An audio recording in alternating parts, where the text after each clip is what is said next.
Right now, savings goals might feel out of reach, but with the U.S. Bank mobile app, we can help you put money aside in a way that won't make you miss it. Using personalized insights, you can save in a way that works in real life and all the curveballs that come with it. So let's get you closer to whatever it is you're saving for. Because at U.S. Bank, even our tools are smart enough to put people first. U.S. Bank. We'll get there together. Equal housing lender, member FDIC. Excuse me, I noticed the gas pump discounted your price by 20 cents a gallon. Yep, with my SmartPay Rewards app at Certified Oil, I get 10 cents off year-round plus an extra 10 cents off this summer. Every time you fill up, you get 20 cents off every gallon? Every time this summer. So if I give you the cash, can I use your SmartPay Rewards app?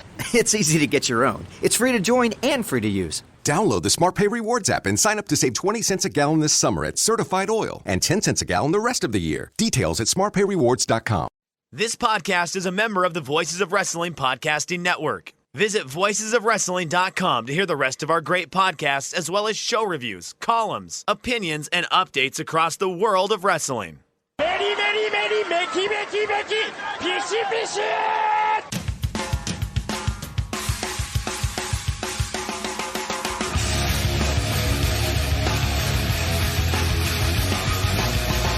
You are listening to the Voices of Wrestling podcast with your hosts, Joe Lanza. X out, go listen to some boring podcast where they're afraid of their own shadow.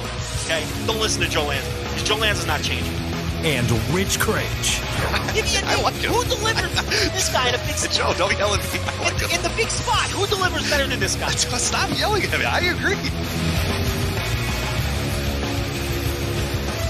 And we are live here on the Voices of Wrestling Flagship Podcast.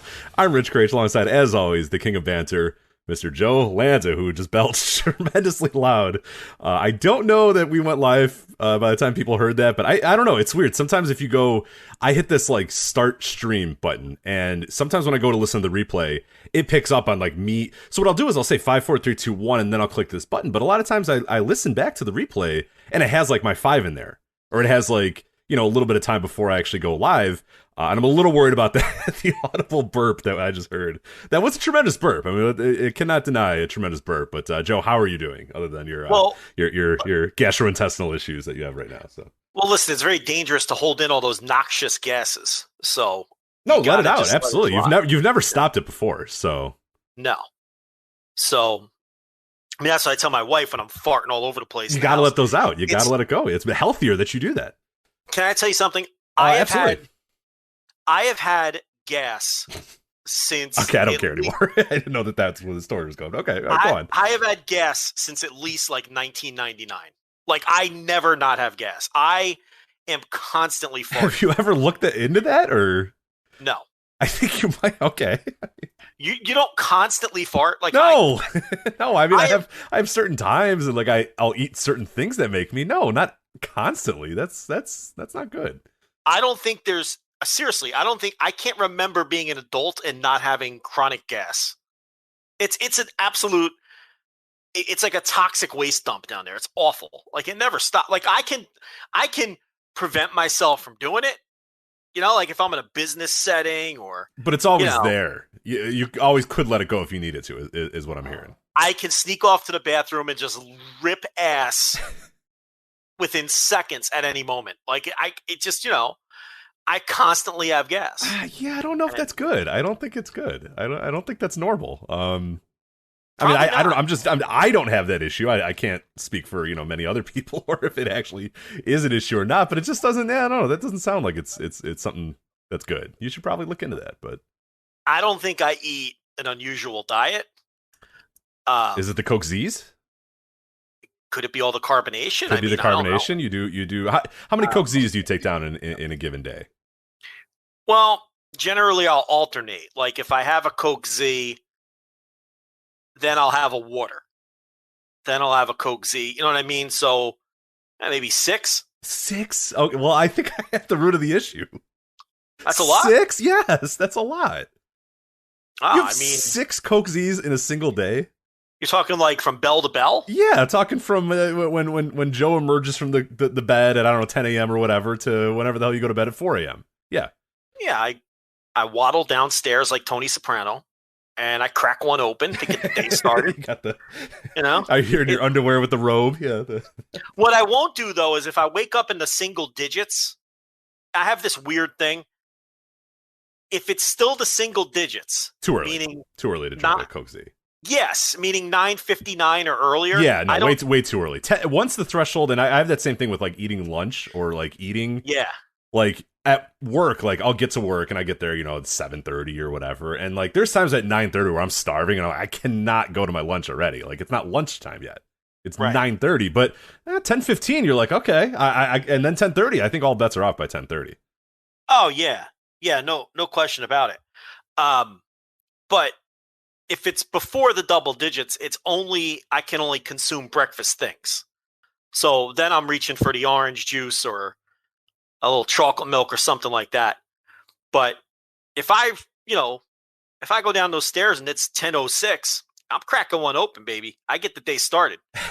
Well, I think that might be the issue. Maybe for one day, try to have two and see about the gas issues. Maybe it might be difficult. I can't believe you're drinking 6 of those in a day. Yes, that might be the problem. That might be the problem. Yes, that is a lot. Are you kidding? Okay, let's figure this out. If you took 6 Coke Z's and poured it into a glass, think of how big that glass would have to be. I mean, I don't know. Here, I usually get 3 cases of 12 with the groceries. Yes. Okay. That's 36. And that'll generally last the entire week until the next trip with some to spare. So is that 6 a day? I don't even know if that's 6 a day.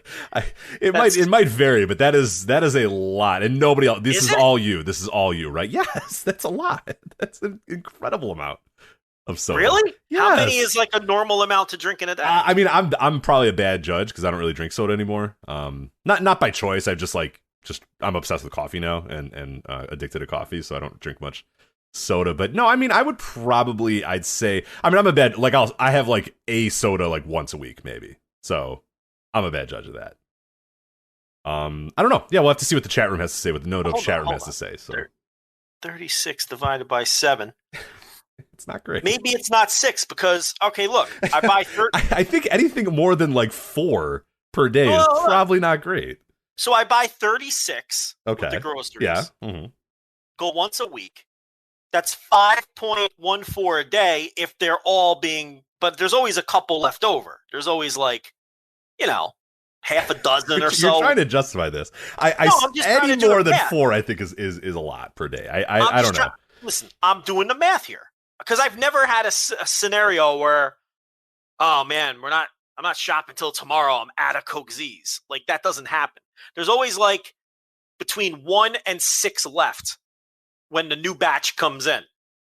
So that means I'm drinking like 30 in 7 days. So it's like 4.28 per day. That's considered a lot. I'm asking an honest question.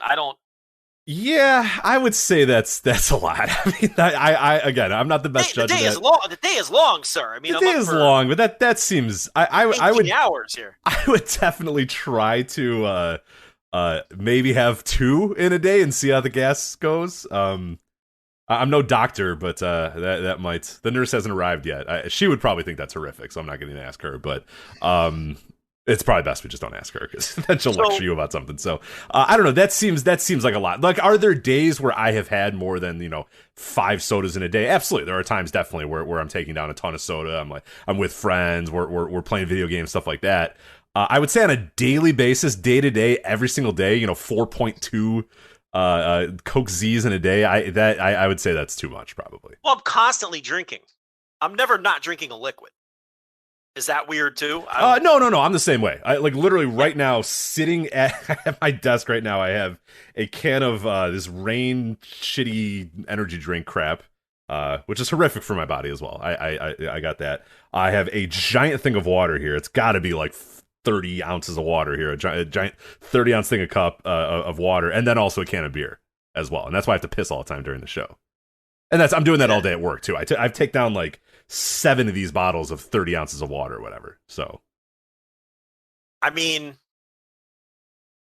I'll drink one as soon as I get up. then a water, like I alternate. Got to have one during lunch, right? I have one during dinner. And then I'm trying to think. Then I have one or two, like if I'm watching the Reds game, of course. And then that's it, because I don't really drink them when it gets super late. Because then it's like weird. Like I can't sleep. Mm-hmm. So it's like, yeah, it probably works out to like 4 or 5 a day. And on like maybe on a crazy day, 6 or 7 or something. But the math adds up. Yeah. I would. Was that weird? Like both during both meals, a couple at night, See, I think I wonder if you're starting the day off poorly with the immediate Coke Z as you wake up. Like that, maybe for gastro purposes, maybe. Hold on, sir. You have coffee when you wake up? Yeah. Well, get on me. It's the same thing. It's not. The ingredient list in coffee, I think, is a little bit smaller than the ingredient list in your Coke Z. There, I'm saying for your gastro issues, don't get defensive. I'm just trying to help here. There's one ingredient that matters. The caffeine. Well, I'm saying though. Maybe like I'm thinking you're wondering why you burp and fart all day, and I'm wondering if maybe the ridiculous fucking poison you're putting in your body every day, 6 times a day, is probably the reason. Ridiculous poison. I mean, I drink shitty stuff too. Like I said, I'm drinking this garbage right now that I'm sure is got it's Coke Zero. It has no calories. Okay, how does it get no calories, Joe? How do they concoct the 0 calories there? They got fucking scientists and shit. Right. I'm just offering a suggestion that maybe, because I know you. I've never, I've eaten a meal with you, but I'd imagine that you probably don't eat poorly. I know what you eat there. I know that you're a man who takes meticulous care of the kitchen and likes to cook stuff. So I don't think it's the diet. I don't think it's the diet. I think it might be the Coke Z's. I eat a very average diet. I'm not like a health freak, but I'm not eating fast food every day either. Like I barely ever eat fast food, but a lot of home cooked meals. Not a lot of snacks. I eat an average diet. Unless it's for Joe's Eats or whatever, which obviously. That's a gimmick. Yeah. Oh no, and you should have gastro issues for that. I mean, that's a self subscription. I'm not anti-fast. I'm not one of these weirdos who's anti-fast food. You got to eat it now and then. It's unavoidable. If you're a normal human being, like every now and then, it's just unavoidable. Yeah, I don't trust people that never eat it. It's kind of weird. Like I never eat at like McDonald's or whatever, but there's like 10,000 places to get like quote unquote fast food around here. It's just I have no need to go to McDonald's because there's like 7 burger places and 15 hot dog places and 20 pizza places. You know what I mean? It's just like so I don't eat like traditional fast food, but yeah, I take down some gyros and some beef sandwiches and shit all the time. So is anyone more irritating than ew, you eat Taco Bell? Why don't you just make your own tacos at home? They taste so much Taco better. Bell because I want Taco Bell. Yeah. Listen, you fucking nerd. Yes, I eat Taco Bell like every other fucking normal human in America. Okay, all right. Just because I'm eating Taco Bell. If I want to make tacos at home, I'll make tacos at home. If I want fucking Taco Bell, I'm going. Different taste, totally different taste, different approach, different craving, all of it. Yep. I can't stand people like that though. Like, and they're full of shit. These people are eating the same shitty fast food you're eating, but it's like they're just these irritating people who these food shamers. Be a fucking food shamer. You eat like you're over there eating rice cakes and fucking vegan. It's so rare to find and that person's irritating too. So these fast food shamers. Let's not go slandering rice cakes though. I mean, rice cakes are fantastic. But you get these. But it's not like. But it's not an essential part of my diet. Yeah. Right. You want to eat a fucking rice cake? That's fine. It's like, but there's nothing wrong with eating a fucking Arby's fucking, whatever what they got. I don't think I've eaten an Arby's in my life. What do they have at Arby's? The beef, the beef things. The beef and cheddar. The beef and cheddars. Yeah, I made an Arby's run about a year ago. I forget why. Probably pandemic depression or whatever. And I just went to town, man. It was stupid the amount of food I ate that day, and it was. You got to do that shit now. Yeah. You got to clear. You just got to because you have to remind yourself how disgusting it is sometimes, and then you forget again after like a week or whatever. But like in that moment, you're just like, yeah, well, okay, I got to make food at home for the next like 5 days because this is. Arby's makes that sandwich with the 9 meats or whatever we talked about. Oh yeah. You tried to order it and they wouldn't let you, right? I couldn't get it delivered for some reason. You had to like go to the restaurant and get it because I wanted to do Joe Eats with the meat stack. But I don't know for whatever reason. Who knows?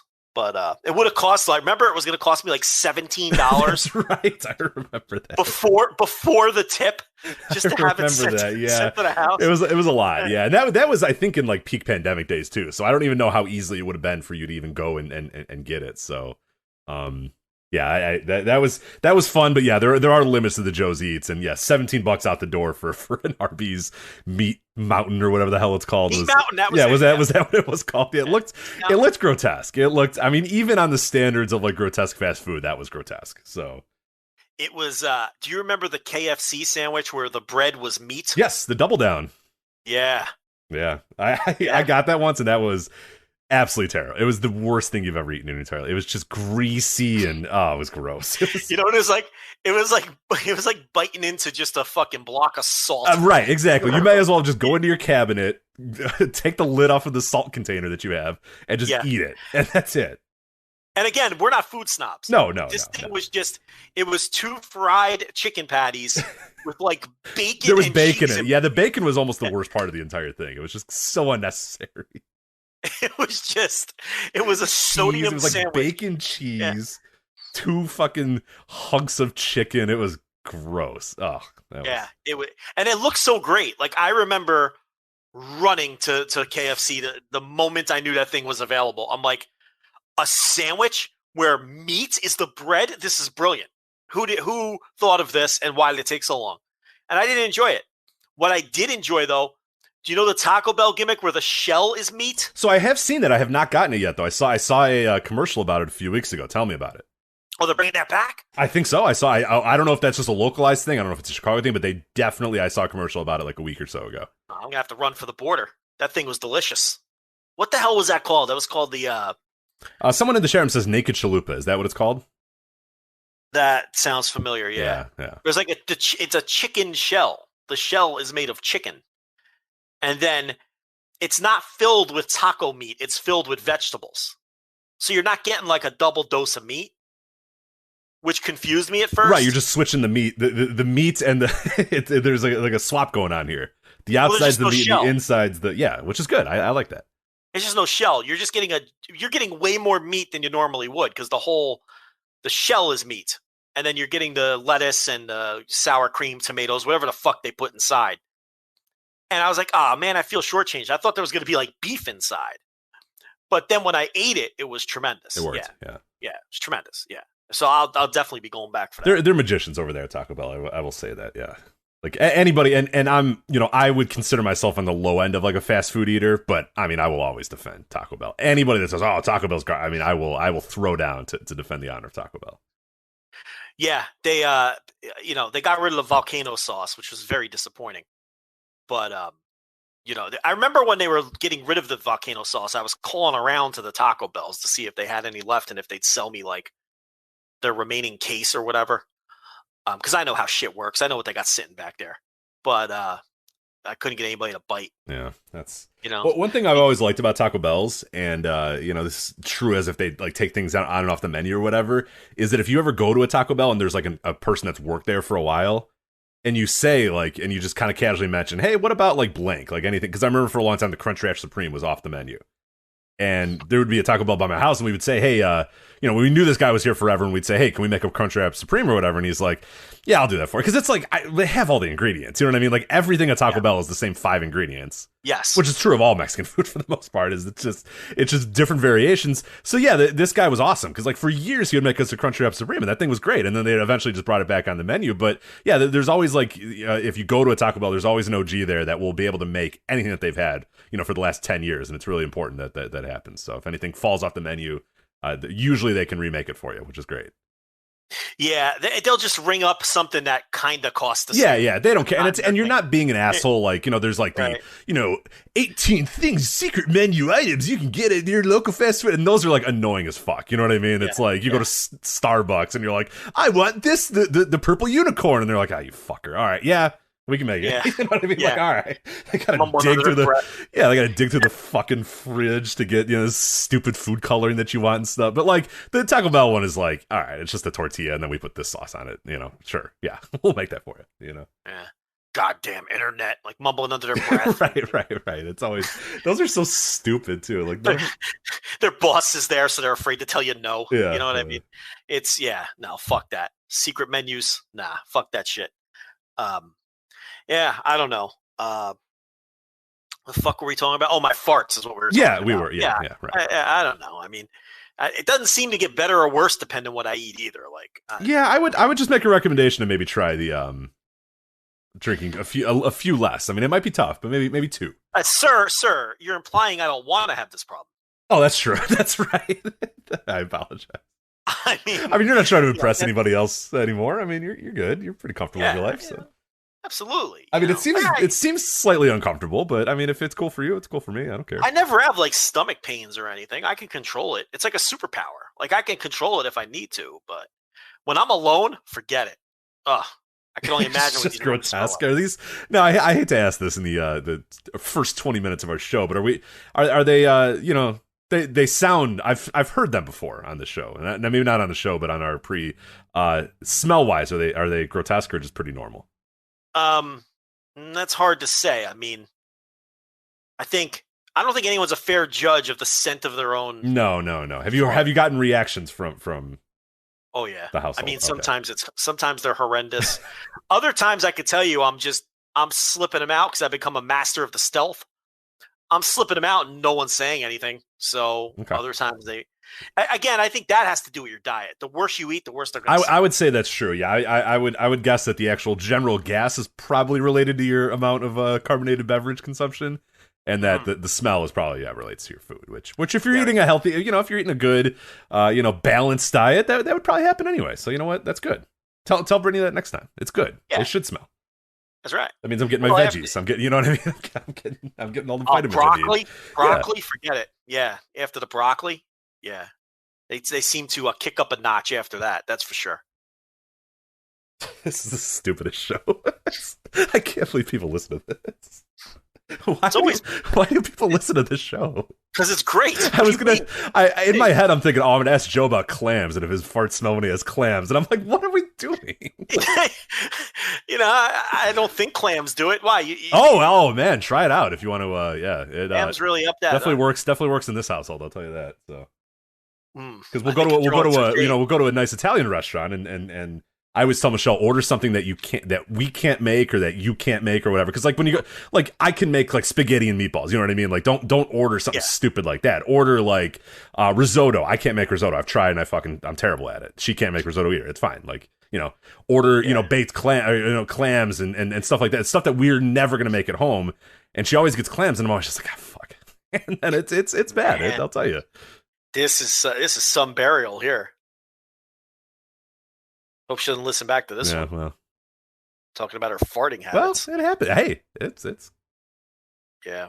The clams. So if you ever want, go to the clams. But that's what happens when the show topics are what they are this week. So we're gonna get to it here in a bit. We got Noah. We got some big shows from Noah. Big show from All Japan Pro Wrestling. A brand new Triple Crown champion that we're gonna talk about. GLEAT. Joe, we've done it. You were acknowledging GLEAT. You have watched GLEAT. And we're going to talk about GLEAT. We have New Japan Resurgence, RevPro UK, and some interesting stuff going on with their return, including a major title getting vacated in RevPro UK. And then I cannot wait to talk about this story as well. XPW, Rob Black, he has reemerged, or I guess he's always been here. Nobody really noticed, but he is promoting something that is very, very strange and very, very weird. And I'm weirdly excited to talk about it as well. But we'll start out the show here after the farts and clams and Coke Z investigation here. Start the show with some unfortunate news we found out just before we started to record today that Dell Wilkes, who most people might know in 1997 played the Patriot in WWF. He also was in Global, AWA, did some stuff in All Japan Pro Wrestling as well. Dell Wilkes passed away, I think it was earlier today. I think they said a heart attack, and I believe he was only 59 years old, which it seems hard to believe. I felt like he'd be older than that, but Dell Wilkes passed away at 59 years old. And what memories do you have of Dell Wilkes? I mean, he didn't have a long career. It's like, it feels like he had a longer career than he really had, because he was pretty much immediately on TV, because I think it was less than 10 years if you really go from like bell to bell. I mean, I'm sure there's like, in terms of major companies and major promotion. type stuff. I think we're talking was 88 to 97, right? Basically, in terms of major promotions. Well, let me think. AWA, he was definitely there. I think he was the way later stages, though, right? Yeah. He was there when it died. So either 88 or 89 till death, which would have been 90, because he was the Patriot. Not the Patriot, the Trooper, which was his gimmick before he a gimmick that would get a lot of heat these days, but he would because he would come up and he would like write tickets for the heels, right? Yeah. He was like a state trooper, yeah, like a policeman. So it was the Trooper and DJ Peterson were the very last AWA tag team champions when the promotion folded. They beat the Destruction Crew when Enos and Bloom moved on. They dropped the titles to the Trooper and DJ Peterson. Right, to become the Beverly Brothers. Right. They may have gone to WCW first as the Minnesota Wrecking Crew, or they may have been doing the Minnesota Wrecking Crew 2 deal while they were the Destruction Crew. That I can't quite remember the timeline on. But yeah, for all intent and purpose, they were leaving probably to go do the Beverly Brothers deal. But so Dell Wilkes was with the AWA till the end. And then of course, for pretty much his entire career, he was an All Japan guy. And honestly, I've probably seen more Patriot as the Patriot. I've probably seen more Patriot matches from the All Japan days than any other promotion. Now there was Global, where he feuded, of course, with the Dark Patriot, which was Doug Gilbert, and he was one of the top guys in Global for a while. That would have been 91, 92-ish. Yeah, I'd say late 1991 through early 92, I think was Global days. Yeah, and then of course the Stars and Stripes tag team in WCW after Global finished up, teaming with Bagwell. They probably had multiple tag team title runs, right? I hear you clicking away, so you could check. Yeah, I was just trying to figure out how many title runs they had, because I know they won the titles, but I forget how many times they did it. And it looks like they won them twice. Yeah, twice. So that'd be late 1994 that they won them twice. Yeah, and then of course the very short but somehow very memorable WWF run with the Bret Hart stuff in '97. I mean, he was barely there, but yet everyone remembers that short run that he had with WWF, which probably wasn't even 6 months.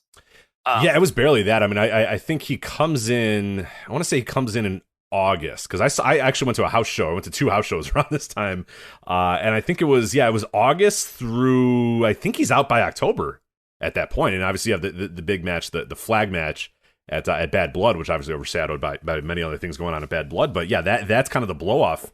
For all intents and purposes, and that's early October. That's October 5th. So yeah, he's there for August, September, October, and then or August, September, October, and he's out. He's just gone. So a very short run.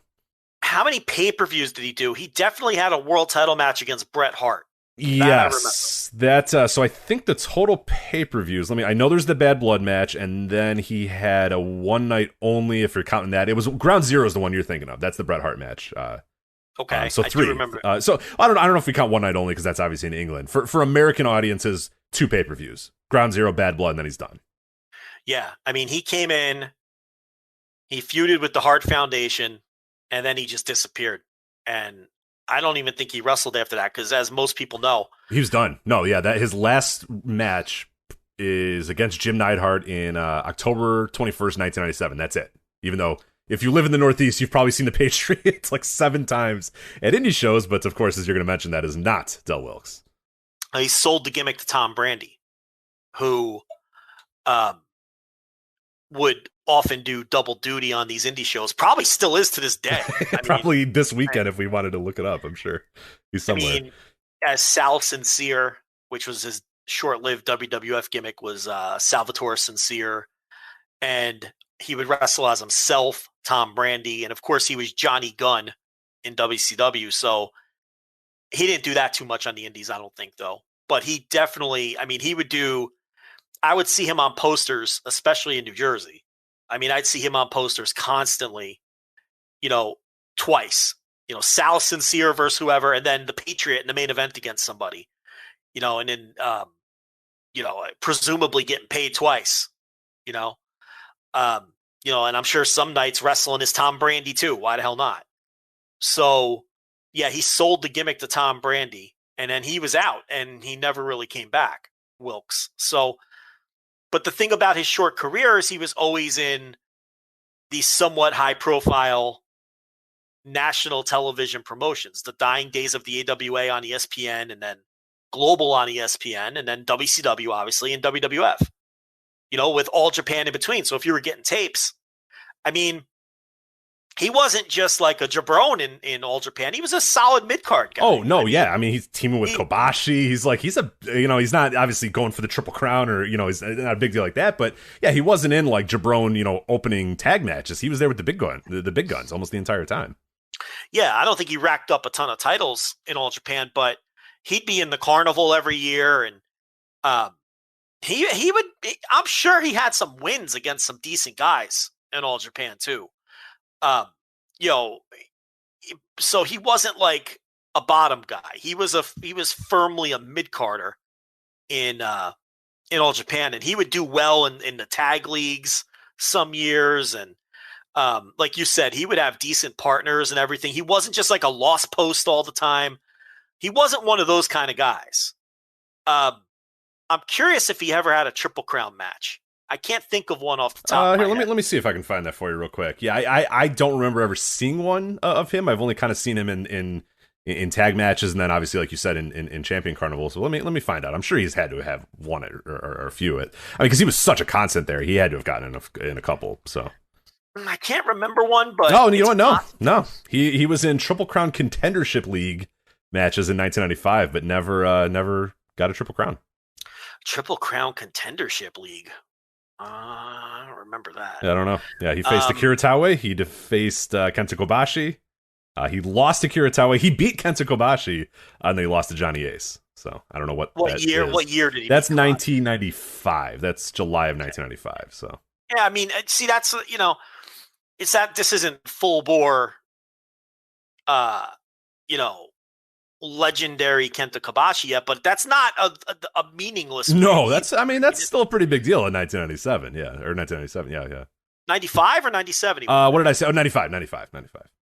Yeah, because by 95, I'm trying to think about Kenta Kobashi's push. He would have been many times a tag champ by then, All Asia and the main line, because he didn't win the Triple Crown until 96. But he definitely would have been a tag champ by then. He would have been teaming with Masawa by then.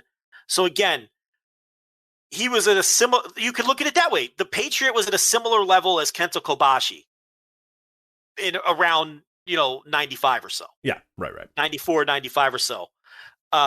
Obviously everyone knew Kenta Kobashi was eventually going to be, get a monster push and all that. And the Patriot, that was never going to happen for him. But again, my point here is that he wasn't just a lost post guy on the bottom of the card. You know what I mean? He was a guy who was booked pretty well. And he was the kind of guy, whenever I would watch All Japan, it'd be like, even if I thought he was going to lose, there was the remote chance he could win. He was that kind of guy. I don't know if that makes any sense. But where there were other guys where it's like, oh, that guy has no chance of beating the top guy. So yeah, he had really good career in All Japan, and they brought him back for years and years. So, and his work was really good in All Japan. Like he never seemed out of place.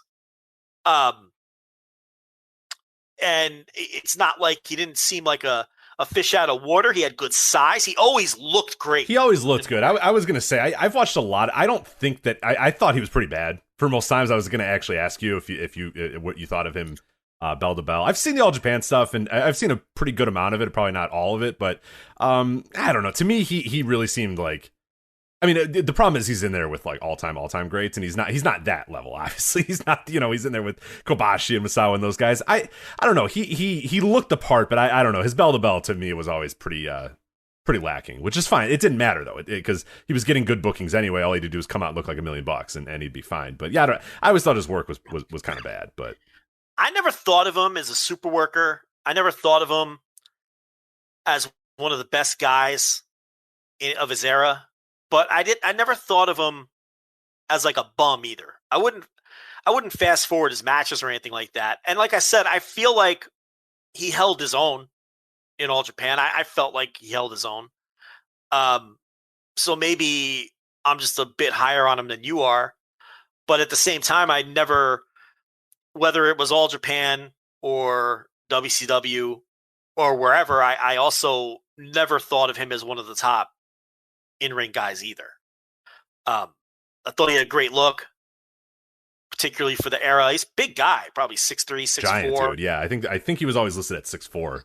And yeah, like 275 and just pure, pure muscle and yeah, always looked the part, always.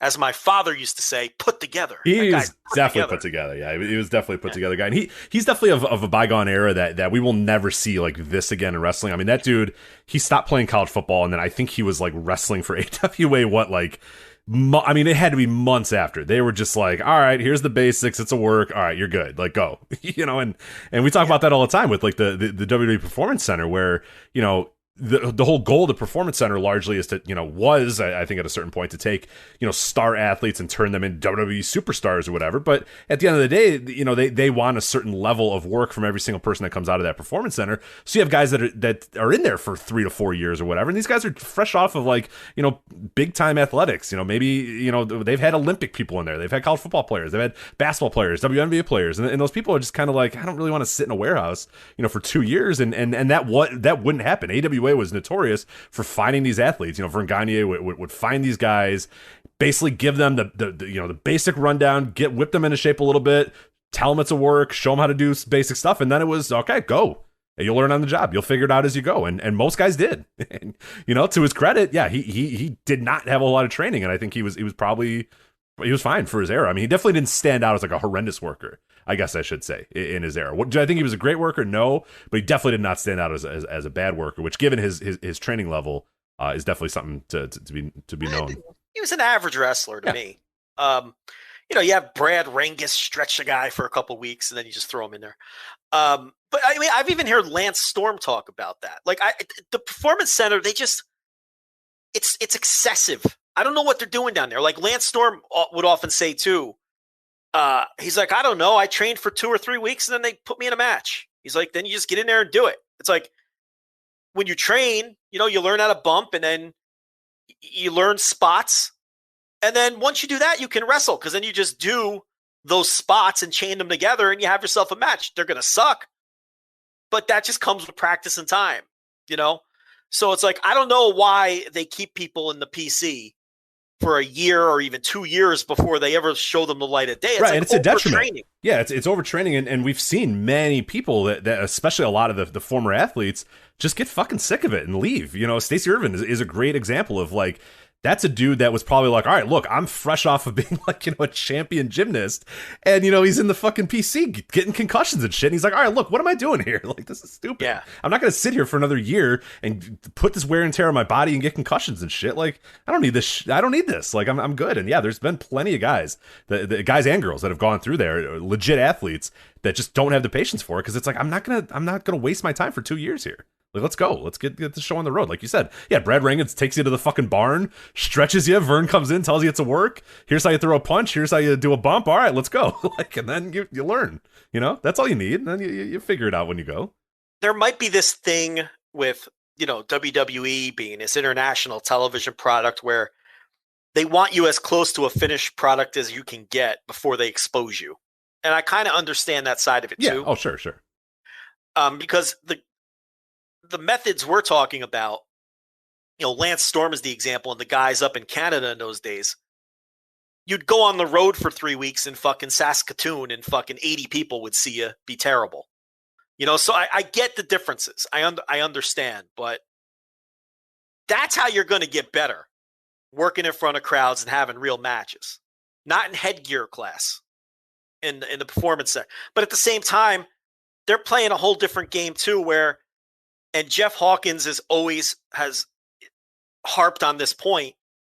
They're not so much training wrestlers as they're training television stars. Mm-hmm. Right. And that's a big part of it too. Training WWE superstars, television stars. Yeah.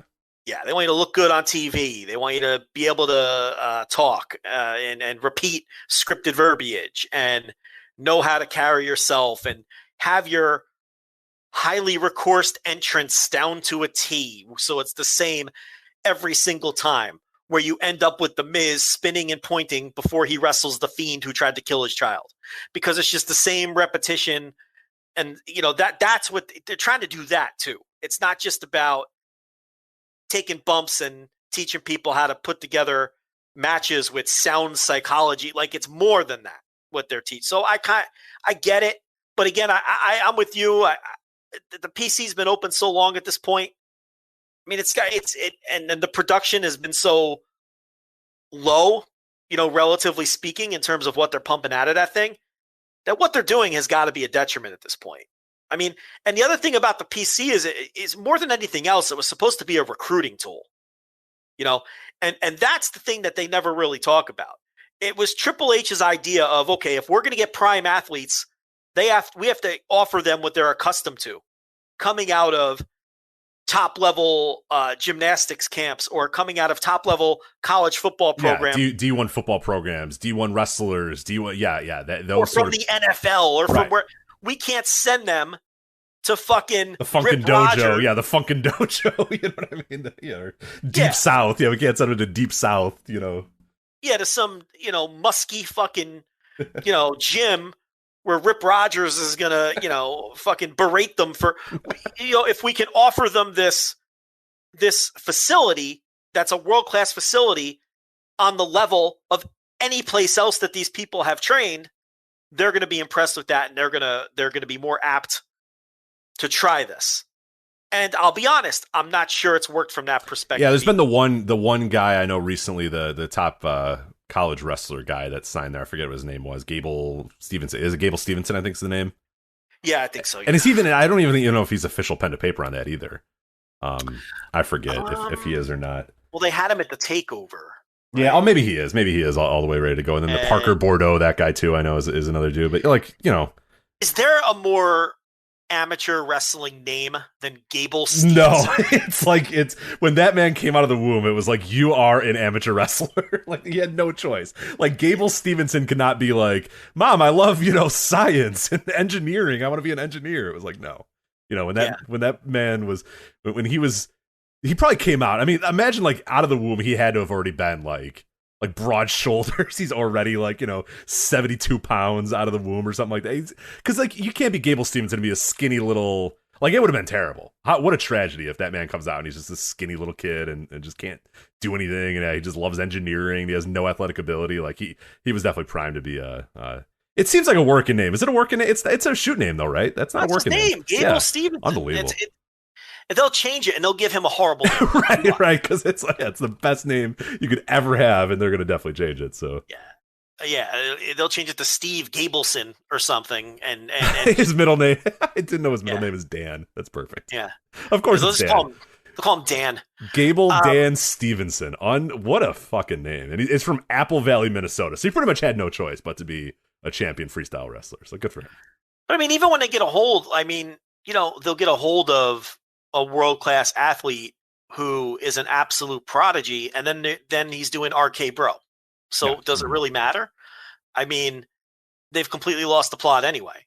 You know, it's like, that's why I'm not that excited about Gable Stevenson, because look who he's working for, and look at their track record lately of how they present people. And God forbid he shows a lot of charisma and is getting over, and then they'll pump the brakes on it because they don't want him to get over yet. It's just a fucking mess. Yeah. So what's the point of ever getting excited about anybody?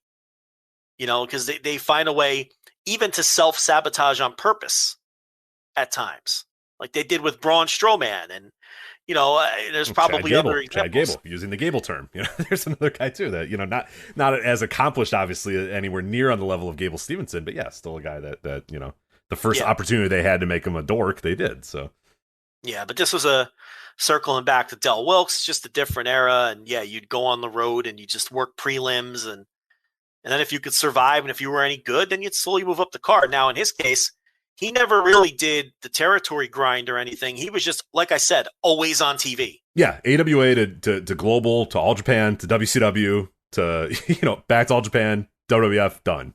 That's it. Like, yeah. And when you look like that, you know, they're going to rush to put you on TV.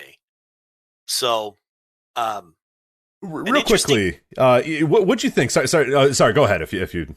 I wasn't saying anything important. What did you think of his 1997 run? Because I did see a lot of people being like, "Oh, he was great," and "Oh, what a great run," and that and all that sort of stuff. And I always remember, even as a kid, because I mentioned I went to a few of those house shows in 1997.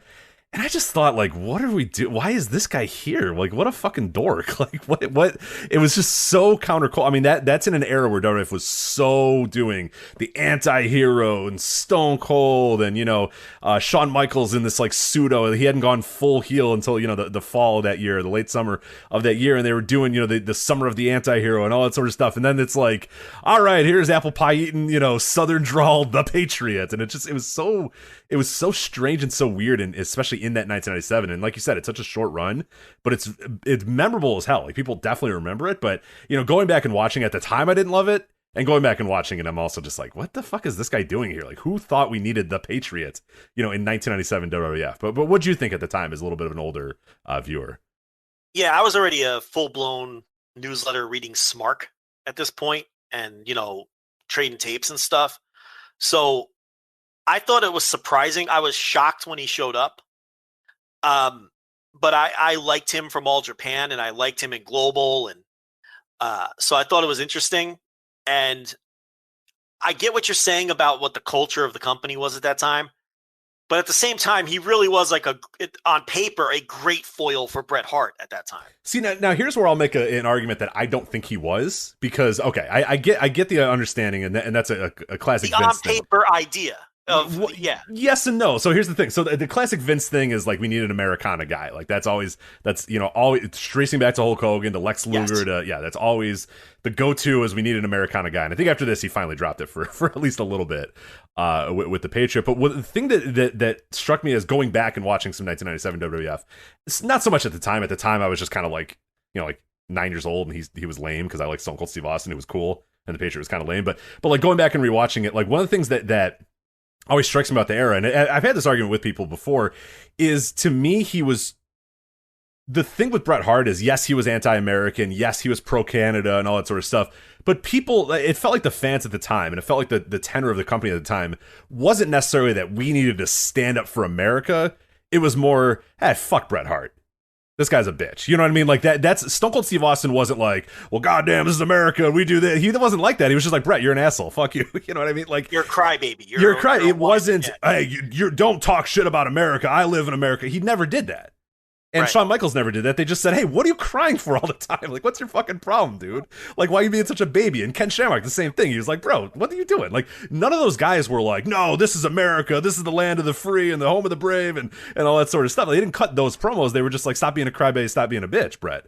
And then it was weird that all of a sudden, like, in the late summer, they decided to go, oh, hey, USA, USA, USA. And it was just like a very strange thing. I understand it was kind of a placeholder as they were kind of doing some other stuff, but it just was so weird because the whole angle, yes, it was anti-American, yes, it was pro-Canada, but yeah, the WWF side never really was pro-WWF, and the fans are pro-America, and the fans weren't really pro-America, and yet out of nowhere, here comes this guy, in a red, white, and blue, pants and a fucking red, white, and blue mask, coming out with an American flag, doing flag matches, and it was just it was strange at the time, and it didn't feel like what fans really wanted, and I don't know that he got over to a huge level either, and that's probably why he was in and out in 2 or 3 months, even though I think he might have had an injury as well, but I don't know. Yeah, I've always thought it was a very, very strange, weird period in that feud.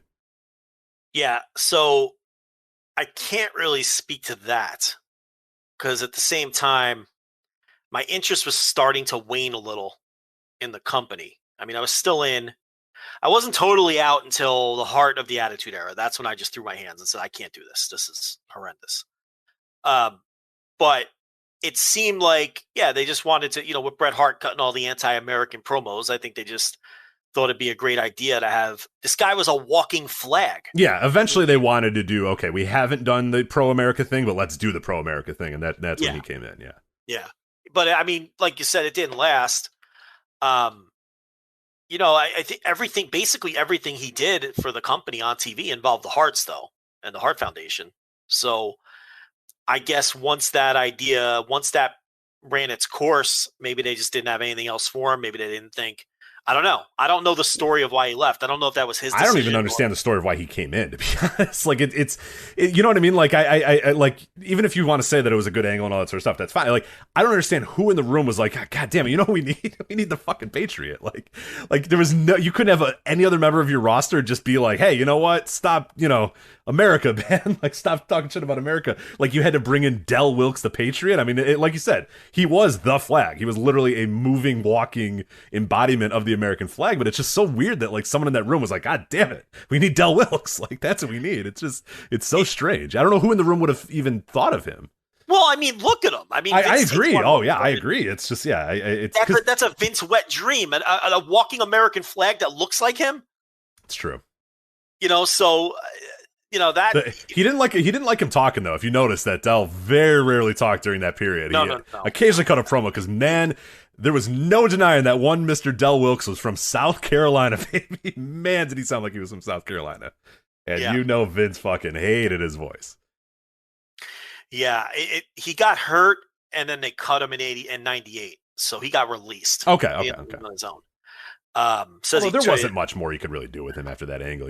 Like what he just comes and wrestles, Yeah, well, that God wins on the undercard or whatever. It would have been. He really would have been. It would have been a struggle for him to fit in with what was to come, for sure. But I'm sure, like a lot of guys, he would have been repackaged, and I'm sure they would have took the mask off him, and he would have definitely turned on America. Vince Russo would have had him say, "Oh, America fucking sucks." Like, yeah, that's no doubt. Company's garbage.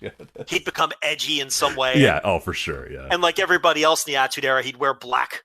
Yeah, because everybody wore black. So that definitely would have happened. Cyrus would be his manager, or whatever. The Jackal would be his manager. He would talk about America, their lack of freedom and censorship or some shit. So, yeah. Would have been awful, terrible. Yeah, but he never came back, and that was that.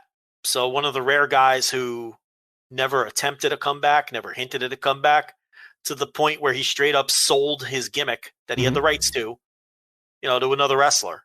So, that was that. There's not much else left to say. We don't have a cause of death or anything. I think heart attack. I think that's what I saw, heart attack. But I'm sure the instant speculation is he was obviously on steroids. Oh, I think he even admitted it as well. I'm pretty sure he was pretty open about it. Once he retired. So he could have had this. He might have that enlarged heart that all the guys of that era had. Yeah. And so that's the without knowing anything, the easy speculation there. So I'm looking at Cage Match in terms of like match guide for the Patriot, the best matches you could find of him. It looks like this one almost 5 stars from Dave, 4 3/4 from Dave. Also an 8.65 on Cage Match. Junior Akiyama and Misawa versus Kenta Kobashi and the Patriot from November 22nd, 1996. Yeah, I mean, I'm not surprised. It's like I said, I never watched him in All Japan and thought they got to stop booking this guy. And obviously, the working standard was maybe like the highest of all time. Right. Well, it helps that you're in the ring there with 3 like literal. It does. Top 25 wrestlers of all time, which is certainly, of that era. Most guys, as long as you could go in there and competently do anything, you were probably gonna have a good match because it's freaking Akiyama, Misawa, and Kobashi. Like, you're probably okay. Yeah, for sure. No doubt about it. And and I'm not trying to say that he was one of the top guys there or anything, but he wasn't. I never felt like he was a hindrance or anything like that. He's just a good, solid, average wrestler. Solid worker for the era. Definitely fit the era. Didn't really overdo it, and didn't really need to. He looked great. Yeah. And later on they brought in Jackie Fulton as the Eagle. Do you remember that? No, I was about to say that this match sounds right up my alley, and I cannot wait to go and find it. I don't think I've ever seen it. It's February 25th, 1993. Kenta Kobashi and Kikuchi versus the Eagle and the Patriot. That sounds fucking great. Dave went 4 stars on that one. I'm very interested to see that match. Yeah, I'm telling you. Listen, he had a nice body of work in All Japan. Was it? And then Jackie Fulton then teamed with Bobby Fulton for a short time as the Fantastics. So there's a couple different when Tommy Rogers was out of the picture. But yeah, the Eagle and the Patriot were the All Asia Tag Team champs at one point. So, he got, a little title run there with that gimmick. It's he's probably a little better than you're giving him credit for in All Japan. I don't remember the WWF matches all that much. It wasn't great. It was pretty clear that Bret thought he sucked too. And when Bret thought she sucked, he didn't. I love Bret Hart, but there were times where when he knew this guy's fucking trash, like he didn't really put the A game in there. When he knew that this is just a placeholder, and I'm sure he was upset and there was a lot going on in Bret Hart's life, in September of 1997. So I get why, maybe he wasn't in the best frame of mind. But yeah, those matches are not very good. And the problem was they were like, it was a singles match or whatever, the main event, or not the main event, but like a big time, title match or whatever. And Bret probably thought the Patriot was beneath him at that point, which he probably was. But yeah, they're not very good.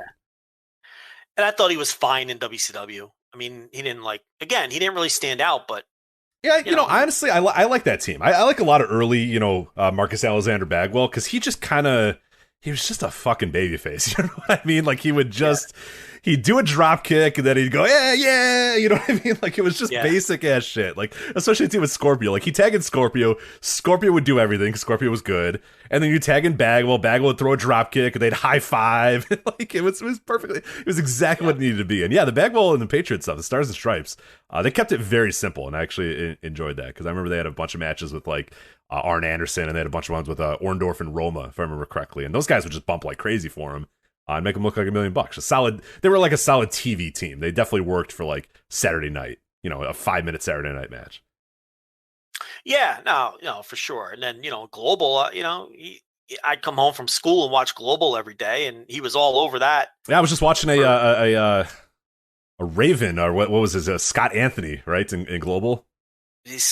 Probably Scott Anthony, right? And then yeah, Scotty I think so. Yeah, I think it was Scott Anthony when I was watching that match earlier today as I was kind of getting ready for the show here. And it was Scott Anthony versus the Patriot, and Scott Anthony comes out and he's the what is he? The Palm Springs Playboy or something like that. And it's like not Palm Springs. What the fuck? No, I don't think he's Palm Springs. It was similar to the Scotty Flamingo gimmick in WCW around the same time that he did. It was yeah. The problem though is he's cutting his promo backstage.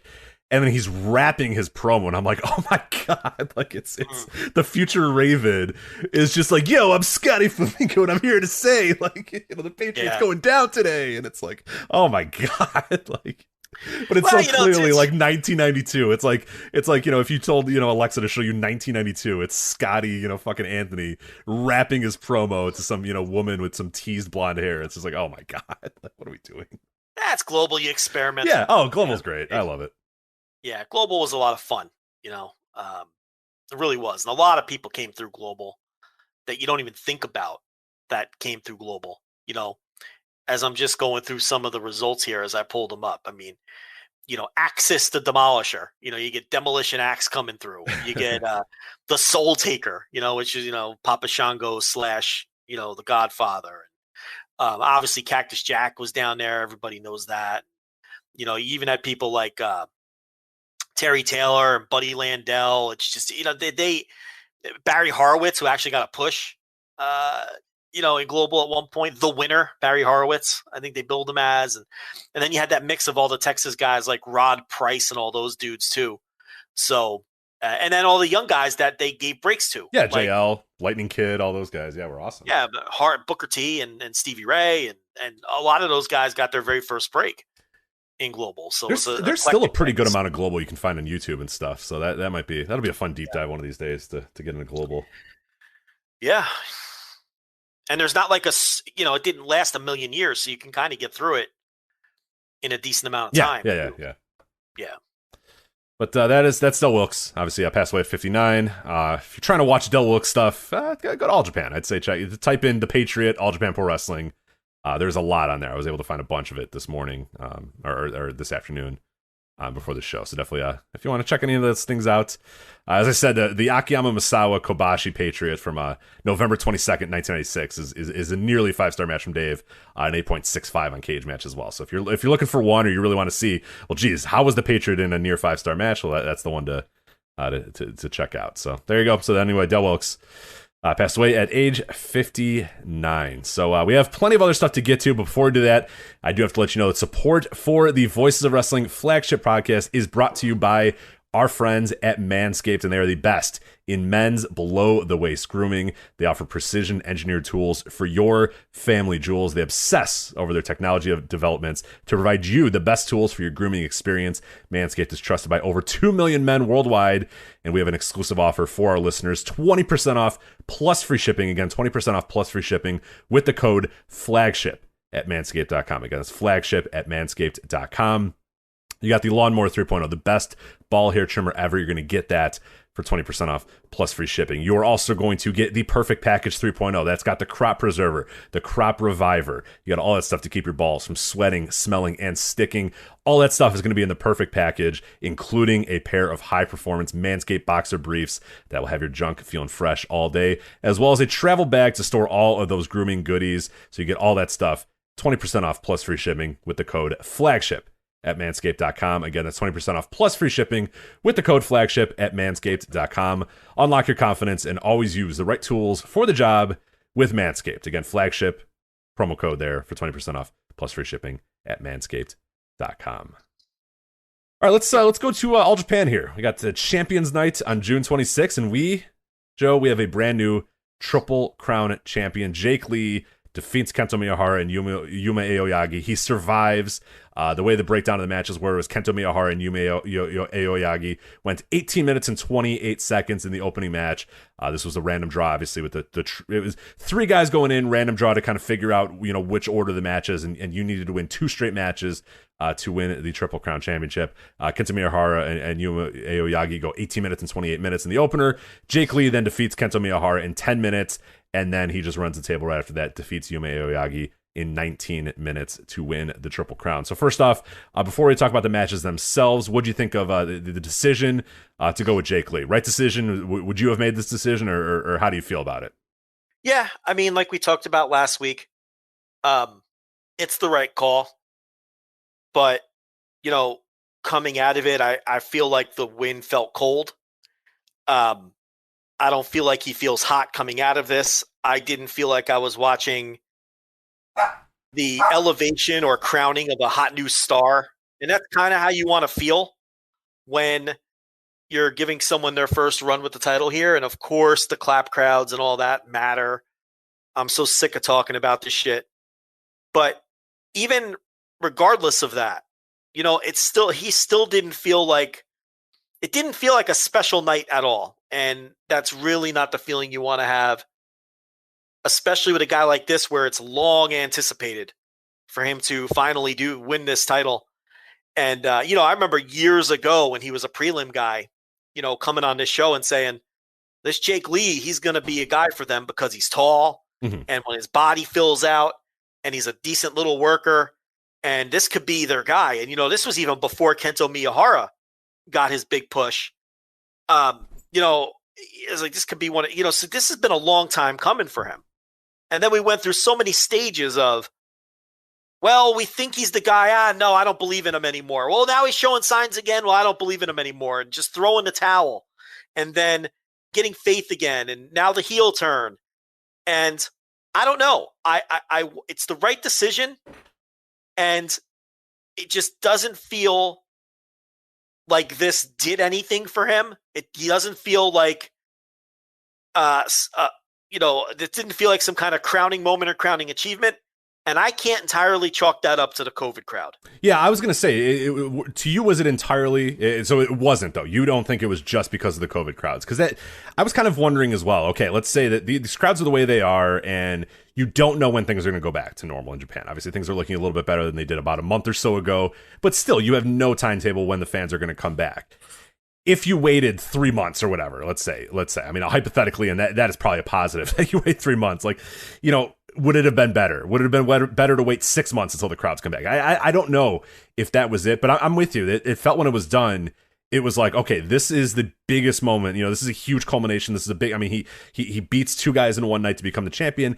And I had the same feeling that you did. I was just kind of like, yeah, that's cool. All right, Jake Lee. And I'm trying to wrap my head around, was it the clap crowds? Was it that whole aspect? Or is it just that it does it feel cold regardless of the clap crowds? And you seem to think that maybe it's a little bit of A, a little bit of B, maybe a little bit more of just, the timing of Jake Lee winning the title regardless of the crowds.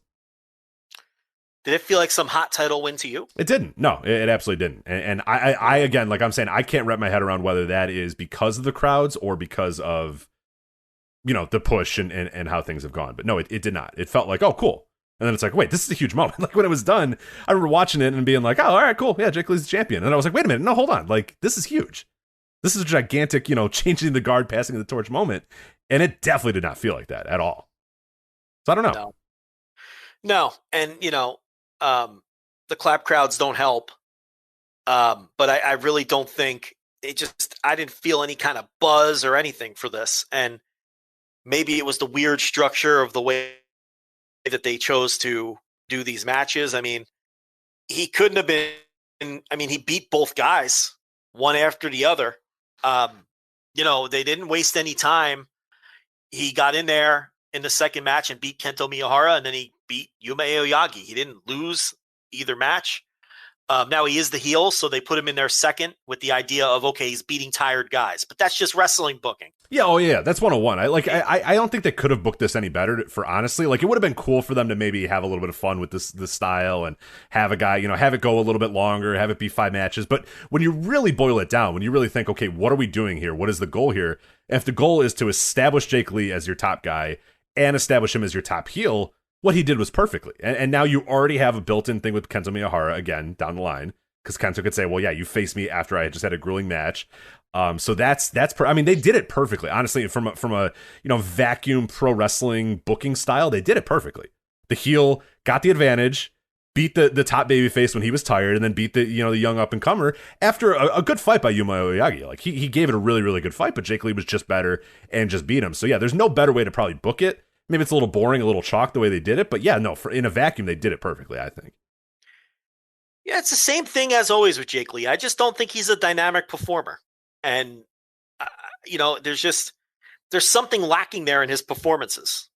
And, I think turning heel made him a little more interesting because I was all out on him. Oh, he sucks as a babyface. Until the heel turn. I had given up. As fuck, yeah. Yeah, just he's too, no charisma, no fire. And I was like, you know what? No more. I can't keep waiting for this to switch to flip because it's never going to flip with him.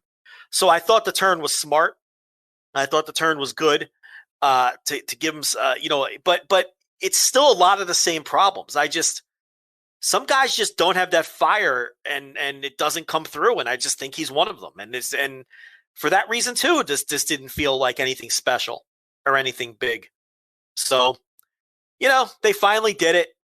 They're going to run with them. I see someone in the chat room, and I'm not going to single the person out because I've seen it in other places too. They were saying, they should have went with Aoyagi.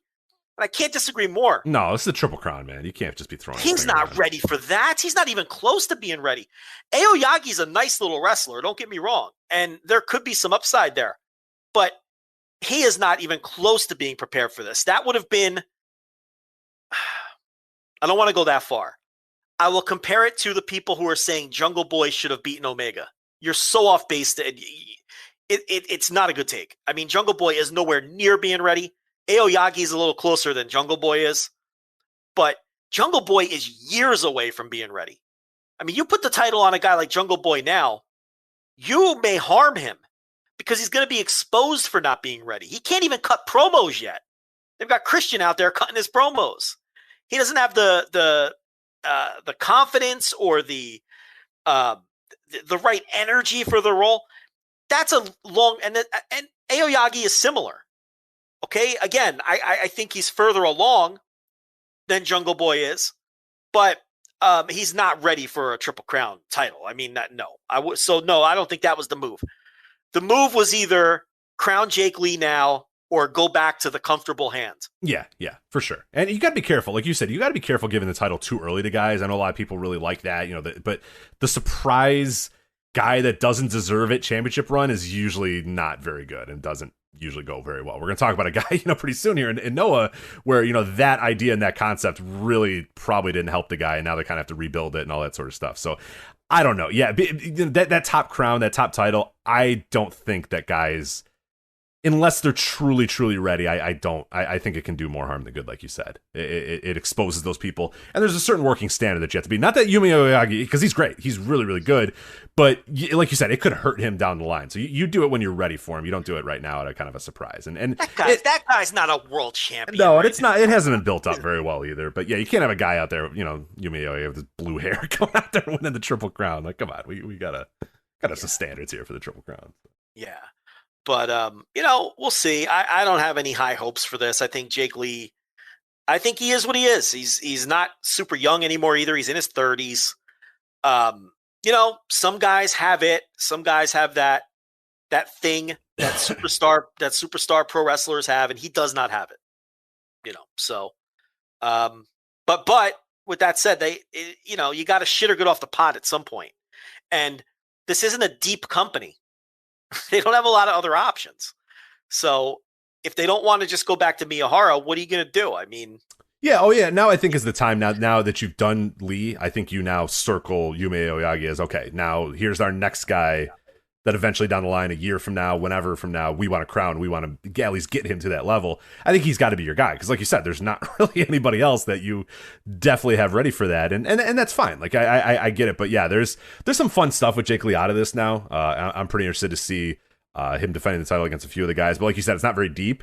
So he's going to run through those guys pretty quickly here, and that's going to be an issue, as it always is in All Japan. Is that and then fucking Ashino come out, the guy never wins a match. He's, and it's almost parody at this point. Like they have this guy come out, and Shuji Ishikawa comes out. Didn't he lost earlier in the night? Am I correct? Like I didn't dream that, right? Ashino, yeah, he lost. Yeah, I didn't dream that. Like his team lost, right? No, Total Eclipse cleaned up. They won the 6-man titles. They beat Ashino again. Yeah, you can't swagger walk out there and say, "All right, what's up, pal? Give me that title, baby. Let's go." He was teaming with a Jabron, but he was on the losing side. If you're gonna swagger walk out there to get the title, you better carry your guy to a win. Even if you're with a Jabron. Yeah, you can't get down there all puffy chested and go, "All right, man, that's mine." And it's like, who the hell are you? Like, get out of here. The way they book him, what justification? I have no idea. I don't get it. On earth does he have for strutting out there?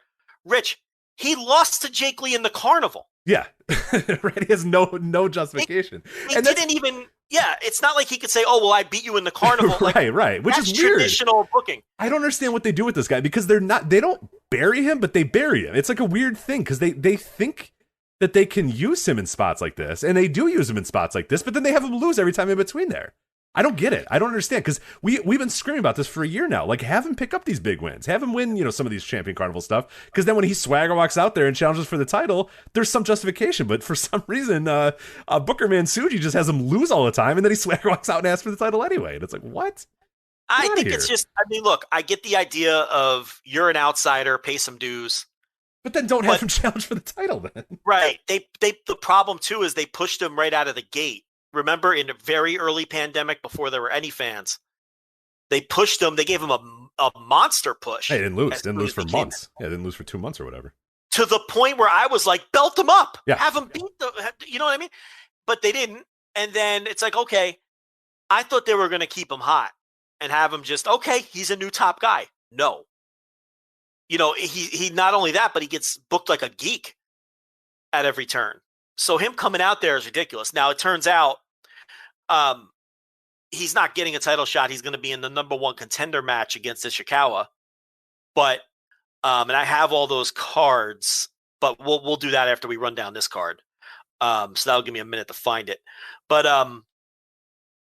they're doing a number 1 contender match, so he may end up losing that and getting booked like a geek again. Like, obviously, if I'm booking it, Ashino beats Ishikawa because what the fuck? Tsuji Ishikawa in 2021? He beats him, and then the story. I'm gonna give some credit to Booker Man here in a little bit. So hold it off. And then the story is easy because Jake Lee cheated to beat Ashino in the Carnival. So Ashino could say, "All right, I won my number 1 contender match, and you can't beat me straight up." Like, the story writes itself. I get that, but he's probably gonna lose. Yeah. Oh, for sure. Yeah. So. As far as this match or these matches go, I mean, I thought it was pretty good. you want to go notebook on this as a giant blob? I can't kill you for that. I mean, what they chose to do was do 3 real matches with legitimate length instead of a bunch of short matches, which would have annoyed you. I know that would have annoyed you if guys were winning with roll-ups and yeah. If Kento Miyahara pins Aoyagi in 3 minutes or whatever, and then Jake Lee beats Kento Miyahara in 5 minutes, yeah, it would have been stupid. I hate that stuff. These were legit matches. That opener was a legit match between 2 somewhat balanced equals there in Kento Miyahara and Yumi Aoyagi, and I thought they booked this perfectly, because I think Kento and Aoyagi went out there and they had a war. Like, they had a really, really good match. I would say of the 3, that was probably my favorite. They just went out there and beat the hell out of each other. Kento kept trying to put this guy away. He's not going away. Then eventually he does beat him, but it's 18 minutes and Kento's just fucking done. He's just absolutely exhausted from this. And then I thought they played it out perfectly, where Jake Lee goes out there and just beats him in 10 minutes. I mean, it wasn't like a super quick beatdown, but like, Jake Lee's kind of playing with this guy for a little bit. He's not really dominant. He's pretty much dominating him from the opening bell on. Yeah. There were good matches. I mean, I don't know how to grade something like this. Not that anyone really cares about star ratings anyway, but I mean, actually a lot of people do, surprisingly. But no, I thought, yeah, I mean, I thought it was well booked for what they were trying to accomplish in the matches, and everybody worked hard and the matches were good. And Yuma Aoyagi is a nice underdog babyface. You can see why people get behind him. I don't think he's championship caliber yet, but he's a guy you keep building, and you see what happens. And then, yeah, that's all I really have to say about that. I mean, I don't know that I expected these to be like tremendous matches. I think I'm probably like 4 stars on the entire block, if you want to say that. And I would say the first match, the Kento Aoyagi, I'm probably 4 stars on, and then everything else was fine. Like the Jake Lee Aoyagi at the end, I mean, the last one, 19 minutes, they tried to make it an epic, but it didn't really come across that way. And I don't know. Yeah, Jake Lee's a weird one. I like the heel character, but it's just, you don't get jazzed up, man. I don't know, you just don't. And I think a large problem of that too is that I don't know that All Japan has a really good like foil to that. I think Kento Miyahara is probably the only guy, and it stands to reason that every great Jake Lee match usually involves Kento Miyahara. Is like, if your Jake Lee's going to kind of be he's kind of has that Jay White thing going about him, where he's a little plotting, he's a little this, and you need that like uber baby face that's going to kind of counteract that.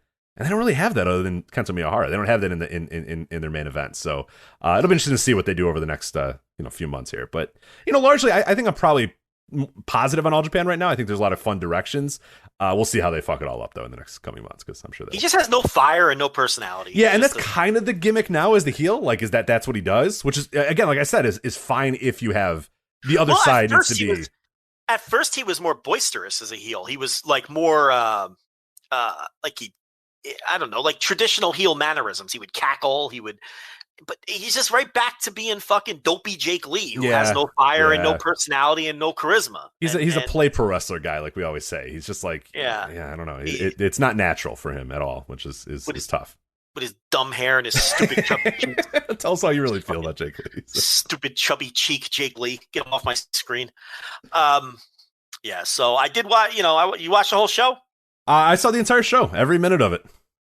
What do you think of these Sato brothers? They seem nice. They seem like Don't quit your day job. Don't quit your day job. I think I on the Voices of Wrestling Slack, I don't know too much about the Saitos, but I asked, hey, how long have these guys been wrestling? And people were like, a couple matches, a few months here and there. And I was like, do they keep a good rapport with their prior jobs? Like, do they have degrees and something? Like, do they have they stored money aside, or do they have a hookup at a job? Because, I mean, they're still very young, right? They're still learning the ropes here. They've had less than 10 matches each. Yeah, that's fine. They're not very good. They're pretty terrible. It's like, okay, I see what they like about them. They got great size. They look great. When they got in the ring, and I had never seen these guys before, I was like, holy shit, let's go. And the bell rang, and they went at each other, and I'm like, oh man, here we go. And then I was like, oh. Like, they're throwing these, like, the worst strikes you've ever seen in your life, and you're just like, oh, all right, well. I think they would have fared better like 30 years ago. Yes. Oh yeah, Onoki would love these dudes. They'd probably win the IWGP, so. I mean, just their style. I mean, here's the thing. They don't look like this comes natural to them at all. That's the big thing. Yeah. It's sort of like what I always say about Dominic. Very similar in that it just doesn't feel like they're naturals. It feels like it's always going to be a little awkward and a little bit of a struggle for them. But they're very young into their careers. The company is 1,000,000% behind them. They're in the Royal Road tournament, which we'll talk about. I've got the brackets. Don't panic, Rich. I've got it. Man, thank God. So I don't know. I mean, they look fucking horrendous right now. I mean, yeah, it's early. But... I don't even see like a lot of ironic praise. I think people aren't even willing to go to like, But hey, listen. Let's see where they are in 6 months. For sure. You see that they're like they have good looks to them. I would definitely, I would. It'll be a fun trial to see what happens with these guys. Because is there something refreshing about a 4-minute match with two guys who just clobber each other? And, yeah. I mean, definitely. And then one wins. I mean, is there something refreshing? It's funny because they look like toddlers, like fighting. You know what I mean? Because that's what I mean. Their movements are not natural. No, they look like 7-year-olds, like fighting, like play fighting, or maybe getting upset about sharing a toy or something like that. But the best is someone compared them to the way they move to Giant Baba and like Akira Taue. Like yeah. Oh yeah. And that's what they are. Like I get why those guys are these guys. How tall are these guys? They're not like I'd let Akira Taue get away. Well, those men had incredible charisma. Okay, right, that's the other thing. Yeah, it's also right. Like one of them's an all-time fucking legend, and the other isn't too far behind in terms of star power and legend and all that. And really, I mean, Taue, when you really break it down, if he didn't have charisma, he never would have made it. His whole thing was that heel charisma that he had, and he was a fucking bastard, and he fucking, Akira Taue didn't make it because he was fucking Will Ospreay. Okay, he made it because the way he came across. So these guys are going to have to find that, because I really don't think athleticism is going to be their ticket to wrestling stardom. So they're both 33 years old, and they spent 8 years in a sumo stable before they did this. Is what they I'm move saying. Like sumo guys. I was going to say they do. They punch like sumo guys too. Unfortunately, they don't punch. They don't even really elbow strike. They just kind of move you off of a block, which is great in sumo, less so in pro wrestling. So we talked about the PC, and New Japan does the same thing. They'll hide you in the dojo for months and months and months. All Japan doesn't have that luxury. I mean, they get guys. They have a thin ass roster. You get two guys like this who are unique. I can understand why they're rushing them. I get it, and putting them in front of fans before they're ready, because you're not in the position to fucking wait around. So you hope they catch on. Yeah, well, especially when they're 33, it might be like, hey, let's just get you out. Let's get you out in front of people, and maybe it clicks, and maybe it doesn't, but we'll find out in a year or whatever. Which I respect it. I respect the opportunity, or the attempt at doing it. So, and the good thing is, I'd probably just have these guys fight each other for a year straight, because I don't know that you necessarily want to get them in there with other guys, because I do wonder if it'd be so disastrous and they'd so expose themselves. But when they're ready, they'll be ready. Listen, we'll talk about the Royal Road in a minute. So 3-way tag team match. Listen, this isn't your father's All Japan. Okay, so 3-way tag match. Hey, now. Sugi scores the fall here. He's the best. Sugi rules. Classic Puro booking. We should have seen it coming for him coming out for the challenge later, right? But honestly, were you thinking it? Honestly, I was not thinking Sugi's coming out right now to challenge, but I've been watching Japanese pro wrestling for like 30 years, and I'm still so stupid that these early card wins, I never think, oh, this guy's coming out later. This should be obvious. I still, to this day, very rarely does that thought cross my mind. It's weird, but this is like a flashing neon sign in hindsight. Oh yeah, this makes sense. Why did Sugi, of all people, pick up the fall in this match with all of these other people that could have done it? Because he was going to come out and challenge the fucking junior winner later, and that's exactly how it played out. So, but I got no issue with pushing Sugi. No, man, I love Sugi, man. I was gonna talk about it after when we talk about the junior heavyweight title. I'm down with a big time Sugi title match. I'm down. Yeah, I love Sugi. Yeah, so he's a lot of fun, and he won this with his crazy shit, flips all over the place. Like, I'll always respect some Sugi. He's toned it down a little, in recent years. He's gotten a little older. I get it, but he can still do it every so often. Yeah, he won it with his classic flippy gimmick in this one. I have no idea what he calls it, and So then we had the old man 8-man tag. I think the combined age here was like 973 or something. Look yet one of the youngest guys was probably the worst guy in the match. So. Oh, Chikara. Yeah. Yeah, Chikara is. Yeah, Fushi can barely. I mean, he can't stand. He's so old. Like, his body is crumbling. And he can still work so much better than Chikara can. Yeah. He's Koshinaka had so many health issues. You know what I mean? Like, that guy's been through so much, and he still gets in there and fucking bounces around. He's still got it. You know what I mean? Yeah. It's just, his body broke down on him, but Chikara is so bad. Yeah. But that Fuchi, Takasugi, Koshinaka, Hijikata team, like that, the combined age is like, it's ridiculous. Right? Yeah. I think Koshinaka might be the youngest guy, and he's like, what, 61? No, I think it's Hijikata's like 40. Oh, that's right. But a 43. He's not even like that. He's a spry youngster. Spry 43. Yeah, what's Koshinaka at this point? He's ready for an NXT run. Hijikata. Yeah, right. Koshinaka's 62. That guy looks good for 62. He looks good for 62. I hope I look like him at 62, man. That's throwing his ass at everybody. Yeah, I'd like to throw some ass around when I'm 62. That's not bad. Good for him. Yeah, but Chikara, I mean, now look. I get it. He's not a full-time wrestler. I understand. Thank God. We all know his family. For what maybe people don't know, his grandfather's fucking Ricky Dozan. His father's Momoto was a wrestler for years and years and years. He's a part-time guy. He's carrying on the family lineage. Each progressive generation gets worse and worse in that family. I really hope Chikara doesn't, His spawn, I don't know what Chikara's spawn's going to be like, but and he really does like try hard. Like, no. He wants to be good at wrestling. He's just not. And he always eats the fall. He ate the fall here, so it's not like he has any ego or he's like, I'm Ricky Dozan's great. No, he fucking always eats the fall. But he's just terrible at this. Now, I think he has a really good. Isn't he a doctor or something? Oh, I don't know if that. I actually don't know off the top of my head. That could be a fever dream. But I think he has like a really good shoot job, and he just does it for fun when they call him up for big shows like this. It's the fucking, what is this, the 50th anniversary gimmick they're doing or whatever. So, it's like, but he is really horrendous. I mean, and the rest of his team was Osamu Nishimura and Nakano and Sushi, who we just talked about. Didn't we just talk about Sushi? Oh, we did. Yeah, I talked about. I was watching the Slammiversary, old Slammiversaries, and he was compared to. He had a tryout match, and he was a combination of Keiji Muto and Chris Benoit in that match. So in this match, Joe, he was not a combination of Keiji Muto and Chris Benoit. So no, yeah. He was slightly worse than both of those men at wrestling. So big night for Total Eclipse. They win the 6-man titles. This is Tajiri, Yusuke Kodama, and Hokuto Omori was the combo here, and they take those 6-man belts from your boy, the spry youngster Takeo Omori. That's a hell of a team. That's a hell of a 3-man there with Black Menso Ray and Carpel Ito. I like that team. That's a good little unit. I like when wrestlers are the sponsor.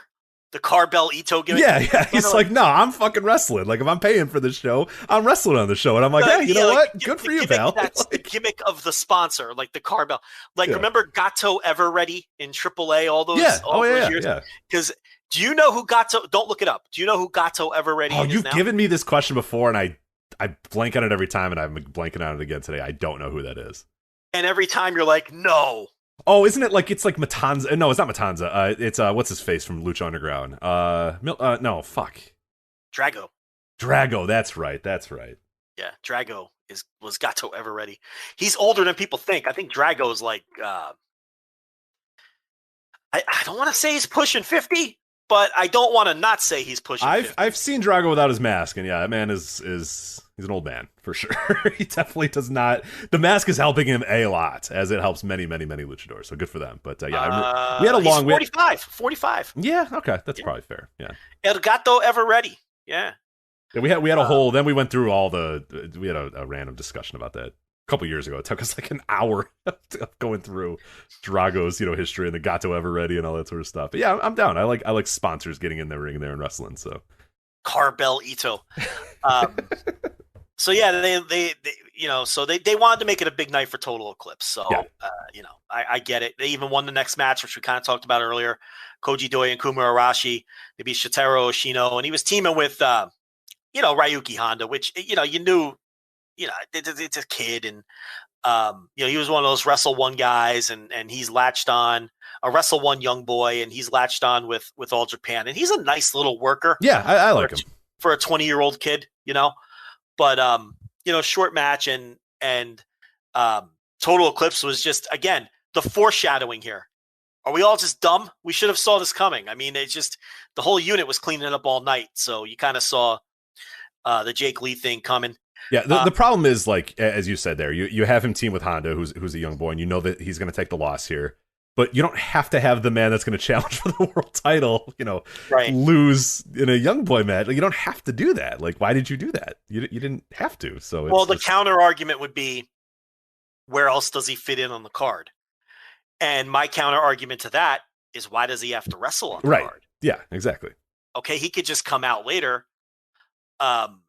There's ways around it and other things you can do. You don't have to have him lose and then challenge for the title later. You chose to do that, and that's not smart, but whatever. Right. So what's going to be a theme on this show? Strong Heart. You play the song right now.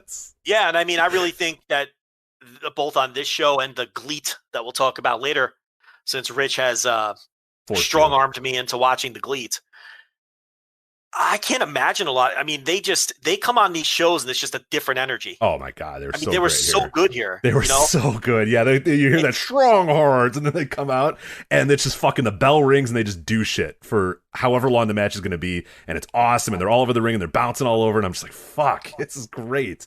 They're so good.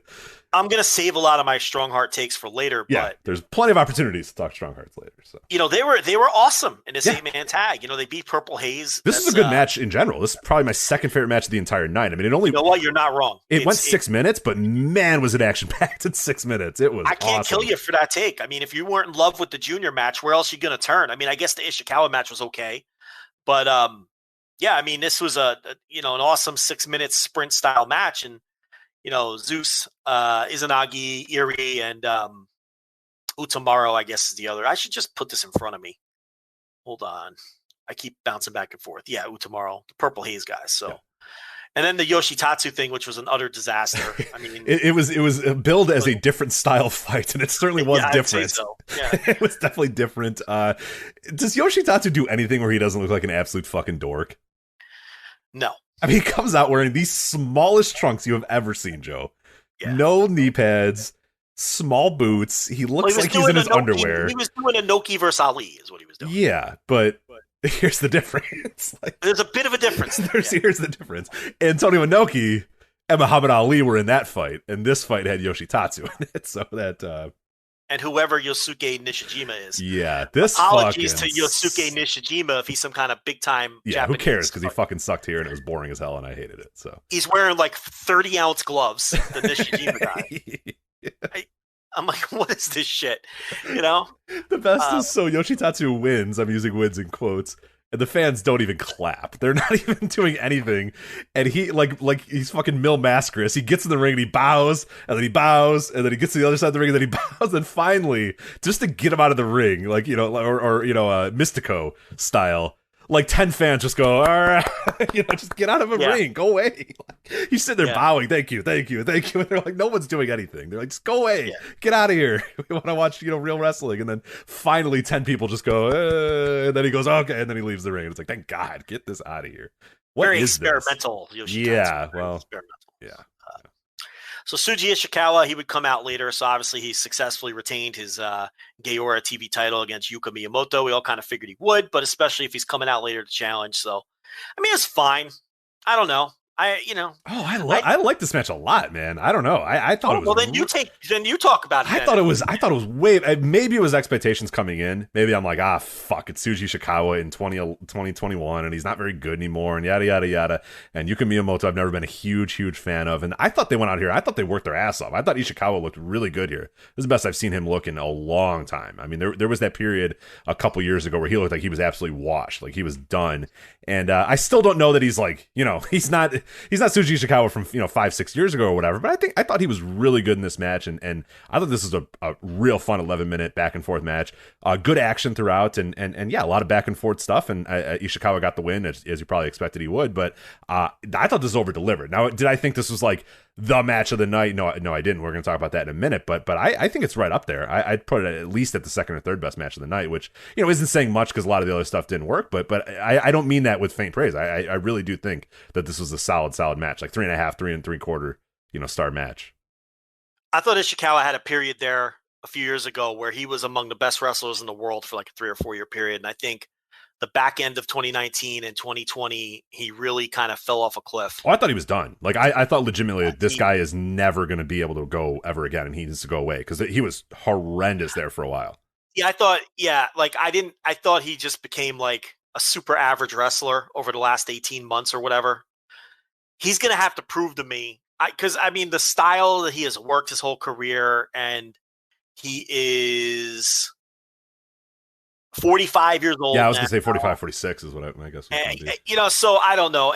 You know, again, I think you're being a little harder on him than I want to be, but at the same time, I do think his performance really dipped over the last 18 to 24 months, and he's going to have to prove to me that he's still that guy. So we'll see. He'll have a match against Ashino, and you know Ashino, you know, is in smack dab in his prime and could go. So we'll see what that match looks like. I don't know. Akira Francesco, the good Italian boy, did it. Are you waving your Italian flag back there? I am. Yeah, I can hear it. I can hear it waving in the air. So yeah. Yes, he wins the Junior Battle of Glory, and then not only that, he beats Koji Iwamoto. What I think is funny is immediately when he won the match, our Discord and our All Japan channel, a million different people on Twitter, everybody immediately picked up on what went down here. Shima did not want to lose to this kid, so he dropped it to Koji Iwamoto as sort of a transition champ. That's obviously what happened here, absolutely, right? Absolutely, yeah. She would never change. Because they probably told him, "Hey, you're going to lose to this guy," and he went, "No, no, I'm not. Yeah, no. Yeah. Who am I losing to? No. I don't know who that is. No, I'm not losing to him. So. No shot." And it's like everyone knows the MO now, because that was like, I saw that in like 6 different places, and I'm like, that's absolutely what happened. Absolutely, because yeah. Iwamoto's like the perfect guy to come in. All right, we'll go back to Iwamoto for a month, and then we'll have the kid beat Iwamoto, you know, since Shima won't do it, because it's a much better story to have him beat Shima. Absolutely, of course. You know, it's like, but Shima wouldn't do it. Look, I love this kid. I've been watching his progression since he came in the company. I even gave him a nickname. I didn't feel like he was ready to win Junior Battle of Glory, and I really didn't feel like he was ready to win this title. Now, it's the All Japan Junior title. It's like pump the brakes. It's not that big a deal if you put a title like this on some, but I don't just get the sense that he doesn't feel like the top guy in this division to me. That's all. Maybe I'm shitting in the guy's cornflakes. I don't know. What'd you think? Yeah, I thought it was a good match. I really liked it, and I'm kind of with you though. As I thought this was probably the best match of the night. To me, it really stood. I thought it just got the time to do that as well. Or yeah. You know, actually, I take the bet. The Kenta Miyahara Yume Oyagi. If we talk about that as a single match, I think that was the match of the night. But as far as like kind of just a match aside from that main event, that really stood out. The rest of the card. I thought it was good. I thought it definitely stood out. But I'm kind of with you as well. But I also, my counter argument would be, I don't know that there's like a whole lot of hell and a lot of other guys that I think are, you know, that much better than him, which I guess speaks to the depth that they have right now. Is it's like, I'm with you that he doesn't feel like he's the best junior in this company, but I also have a tough time telling you who is a better junior in this company right now. He's so likable, though. Yes, I agree. Yeah, it's cool. He's a likable guy. And again, it's not that big a deal. I'm just, you know. Yeah, and he does a lot of outreach as well in like the English side. I think he even runs the All Japan English page or something like that. Does he really? I didn't know that. I think that's true. Don't quote me on that, but I think it's true, or I think there's something to that. So with that being, I mean, if that's a good opportunity at least to have him be sort of this international figure that I don't know. I mean, he tries his ass off. He really cares. It's clear that this is where he wants to be, and it's clear that he takes pride in it. So I don't know. I mean, it'll be interesting to see. But I'm with you. He doesn't feel like he's ready, but I also it's you know, 2021 All Japan. Whatever, you know, who cares? He's a good find. Give Tajiri. I think Tajiri found him. So give Tajiri. Oh, there credit. you go. Good for him. Yeah. You know, he's a good find. And that was the card, yeah. Because, you know, that was the semi-main event. So, you know, he wins the big tournament. They put him in the semi-main event position. So here's what we know is coming up. So on the 11th in Osaka, because it is July now, Rich. It is July now. Here's the top stuff. So Miyahara and Aoyagi defend the tag titles against Kuma Arashi and Koji Doi. Again, good booking. Arashi and Doi pick up a win on this show, and they're going to get that title. And I believe that's the tag title match that was supposed to happen before Suwama got COVID, and they put Miyahara in the three-way. See what I'm saying? Yeah. They put those two guys in. So they're going to do that match on the 11th. Ishikawa and Ashino, number one contender. And as of last check, they've also booked Andy Wu and Quiet Storm. Oh, there we go. Let's go. No match is announced for those guys, at least as of a couple days ago when I found all this. Then 11 days later on the 22nd in Korakuen, Jake Lee defends against the winner of Ishikawa Ashino, Sugi versus Akira for the junior title, and Yoshitatsu, Tachibana, and Carbell will challenge Total Eclipse for the six-man titles. Ugh. And Lindemann and T-Hawk go after the All-Asia titles held by Zeus and Izanagi, which makes the Strong Hearts win over Purple Haze. Listen, give All Japan credit. This was a well-booked show. Everything made sense here and built into the next month of matches. Right. Except for the Ishino thing, but other than that, Yeah, that's really the only place they dropped the ball. Other than that, the way they booked the show and the way it's all leading into what's coming up in Osaka and Korakuen, all makes a ton of sense. So looking forward to those. There's a couple matches in there that I'm definitely looking forward to. Now I want to pull up the Royal Road gimmick and run through those real quick. See if I can find this shit. You want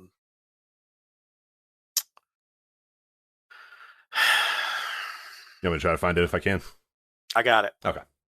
All right. So Royal Road 32-man tournament. There's some interesting matchups here. Jake Lee Sugi right out of the gate. Jake Lee Sugi. Remember, now keep in mind, this is August. Are you nuts? Yeah, no. This is August. What does this tell me? Would they do champion versus champion? I don't think they would. I don't think so. I think Sugi's probably losing that match, unfortunately. So that, yeah. Iwamoto versus Doi. These are all in order, by the way, if you're looking at second round matchups in your head. So Jake Lee, I mean, I think Doi he'd have to, would they put him against Doi? I don't know. Hokuto Omori versus Ryuki Honda. We just talked about Ryuki Honda. Black Menso Ray versus Ayato Yoshida. Okay. How about that? I like it. He's going to make a run here because he's not losing the Black Menso Ray. And I think he could beat the guy. There's a realistic chance of Jake Lee versus Ayato Yoshida. How about that? Yeah, I'm in. Two rounds down the line. Takeo Omori versus Atsuki Aoyagi. Devil Murasaki versus Tajiri. That can go kick rocks. That sounds fucking terrible. Zeus versus Tachibana. And Yuma Aoyagi versus Shotaro Ashino. So Ashino's going to lose in the first round of this tournament. For sure. Yeah, definitely. Rounds that out. They need main events. So, you're going to get some decent matchups. I assume that will main event a Korakuen or something. It looks like it could. But yeah, there's a chance Ashino could lose that too. He could lose to Ishikawa and lose to Aoyagi. In his quest to get a Triple Crown shot. Did he fuck someone's wife or something? I don't know, man. Yeah, probably. I mean, look at him. He looks like a guy that would do that, right? So here's the other side. Dan Tamura against Abdullah Kobayashi. Excuse me? That's right. That's awesome. Suwama versus Rei Saito. So one of the Saitos against Suwama. That sounds bad. Suwama coming off COVID. Yeah. That sounds terrible. That's probably got to go like 1 minute, right? And then Suwama's facing Abdullah Kobayashi in the next round. Ugh. So you can take that corner of the fucking bracket. Sounds really bad. I'm not going to watch any of that. So Shigehiro Iri versus Kuma Arashi. Those two big boys are going to slap bellies. Yoshitatsu versus Hikaru Sato. Ugh. Oh, God. Kento Miyahara versus Yasuke Kodama. I like that match. Okay, I'm in again. I like that a lot, actually. Rising Hayato versus T-Hawk. Oh, I like that. That sounds good. I like that. Suji Ishikawa versus the other Saito. So you've got Violent Giants against the Saitos. Yeah, those boys are going to get their asses kicked. Or the former Violent Giants, no longer a team. Yeah. And then the final match is Izanagi versus Francesco Akira. So this is why I say Akira's retaining, because he's going to beat Izanagi and then lose to Suji Ishikawa. And that's good. That could be a lot of fun. Akira versus Ishikawa. And I don't think Sugi will win the title and then, do title versus title. I guess they could. That's a decent hook. Yeah. All right. So that's the tournament. It's in August. We got plenty of time. It looks like every single first round match is on August 15th. That can't be right, can it? That seems like a lot of matches in one night, but that's 16 matches. Yeah, it seems a little long. Yeah, I don't know. That can't be accurate. They have that's to what it that, says. Who knows what Japan. And it says every second round match is on the 18th. Dude, maybe. I don't know. I mean, yeah, I don't know. Maybe. Looks like a round a day. Okay, well, 16, probably some very short matches then. So Ishikawa's going to beat Saito in 5 seconds then, as opposed to what I said, a minute. They're in there with other big boys at least, so we can. Yeah, see how they look there. And they're in it, and they wisely put them in there with some seasoned veterans too. You know what I mean? Like Suwama and Ishikawa. So, very deliberate. Just to have those guys in the Royal Road though, this is what I'm saying. Like they clearly have designs on hoping these guys are something,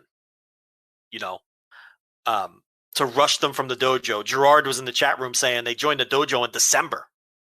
So they're already in front of fans and they're already putting them in tournaments. So they're really banking on these two guys. Gerard also said it's a doubleheader at Shinjuku Face. So they're it is all in one day, but it's two separate shows, it looks like. Oh, the old Shinjuku Face. Yeah, huh? which is all right. Okay. All right. That's all Japan. That's a lot of all Japan. That's a lot of all Japan, yeah. We got a lot of all Japan here. That's we did. Deep on the all Japan. Yeah, there you go. People think we watch everything. Much more stuff than we probably should. But anyway. Get more out of summer with 4th of July savings from the Home Depot. Right now, Earth Grow Mulch is just 3 bags for $10. Spread that mulch around your flower beds, trees, and garden. You'll be proud, and your plants will be protected. Boost your curb appeal with Earth Grow Mulch at the everyday low price of 3 bags for $10. Only at the Home Depot. How doers get more done. Limit 75 bags per customer. Color selection varies by store while supplies last. Not available in all stores. Continental U.S. only. At Huntington, we've been asking ourselves, can we make saving money any easier? And we think we've solved it. Introducing Money Scout. It analyzes your spending habits, income, and expenses to find money not being used in your checking account, then pushes it to savings automatically. Why would a bank do that? Just to help people thrive. That's how we reinvent banking. Huntington, welcome. Subject to eligibility, terms, conditions, and account agreements. Learn more and enroll at huntington.com/moneyscout. Let's move on to Noah here. We have 2 big shows in Noah. On the 26th, they had the Noah Cage War from Noah Studios. So these were no fan shows inside of a stadium that was only occupied by a drone that was very, very loud the entire night. So you had the drone that was there, but nothing else was. The Cage War, the main event was Masa Kitamiya versus Kazuhiko Nakajima there. It was a hair versus hair steel cage match between those two. We'll get to that in a second. Then on the next day, you had the 27th, Muta the World, and that was highlighted by Great Muta versus Kano in your main event. But so I only saw the main events for both of these. So I don't know if real quickly you want to go over the undercards and then we'll talk about the main event for both or however you want to do it. But you want to start with the 26th. What'd you see from the Noah Cage War show? I saw the top 3. Okay, so you saw M's Alliance and the Battle Royal then. Yeah, wait a minute. Did I see the top 3? I saw the top... Yeah, I did. I saw the top 3. Everything I saw on both nights was good. I enjoyed, to some extent, every match for what they were trying to do. Let me put it that way. This was a good, hard-hitting tag. Kaito Kiyomiya, of course, on the losing side as usual. But yeah, I don't really have a ton else to add. It's just, the veterans won this one over the younger guys, and it was a good, solid, hard-hitting 3.5-star match. Next, they did the junior heavyweight Royal Rumble match. It was Royal Rumble style. Hayata won that. Obviously, he got the title match the next night. which we'll talk about, against Katoge, and he ended up winning the title. So they went back to that geek. When it comes to Noah Juniors, it's kind of like a meme division. I think the thing with the Noah Juniors is I think they know that the division doesn't really have any like stars or anything like that, and it really doesn't matter. So they just book it to be interesting, even though it's absurd. Everybody turning on each other. Yeah. I think the absurdity it's an inside joke now. They're self-aware of the absurdity of it. Completely agree. And I think that even the Noah fans who at first were like, what the fuck is with this division? I think the mindset now is, this is just wacky fun. Who knows who's going to attack who this time? And honestly, I think it's harmless. It really reminds me of back in the day when New Japan was really rolling and people would complain about like, Gato doesn't care about the junior tag team division. And it does not fucking matter. Like, who cares? Like, you're not seeing the big picture if you want the booker ousted because he's not booking the junior tag team division to your liking. Like, that's an aesthetic complaint, but it does not matter. I think this is similar. I do not think the booking of the Noah junior division matters at all. I just think it's a collection of guys, and they know that, and they don't feel like they have a young ace on their hands that they need to take care of or anything, and it just is what it is. But this Royal Rumble style match was fine for what it was. I wasn't expecting anything great, and it wasn't, but it held my attention all the way through, and it was really fucking long. So that's something to be said for that. And then the cage match, which is where you can jump in. Yeah. So I thought this was really good. I thought it was cool. It felt like a fight. It felt like with the second that door closed and those guys got in the ring there, they just beat the ever-living shit out of each other. And this is what cage matches used to be, is two guys get in there and somebody doesn't leave until they're bloodied and battered and destroyed and dead. And that's basically what happened here with Nakajima. Not only was he bloodied and battered and dead, but then he got his goddamn hair shaved as well. So I thought this was really cool. I thought Kitamiya looked great in it. I think he looked like a star in this match, and they're really kind of building him up quite well. I'm excited to see what happens with him. And the Nakajima thing, I mean, he's now bald, and we'll talk about that here in a sec. But I thought these guys worked their ass off, and this is a pretty good steel cage match for being. This is the first ever, right, steel cage match in Noah history.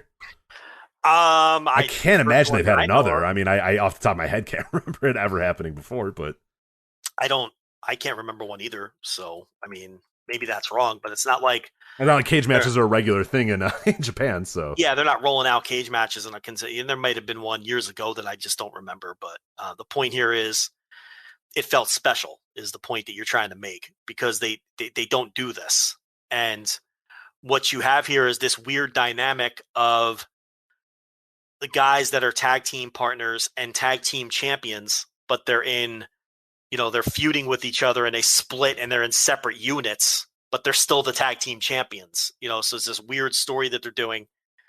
And yeah, as far as cage matches go, I mean, this was violent. This was stiff. They were both busted open. They were doing shoot headbutts to each other. Of course, the big spot that everybody is talking about is Kitamiya coming off the top of the cage with a senton, and he missed. And Nakajima went on a long offensive run following that spot, which was smart and good. But then Kitamiya makes the comeback, and he hits the two Saito suplexes to win the match and take Nakajima's hair. And this was just fucking great. I mean, it was nasty. It was violent. They worked to the story and to the feud, which I always appreciate and I think is important. And I loved every second of this, and I'd go about 4.5 stars on it. I thought it was really that good. Just a shade below match of the year level. I mean, this is what you want out of this kind of match. And even the post-match stuff with Nakajima sitting in that chair and taking that head shaving like a man. Kitamiya doing the...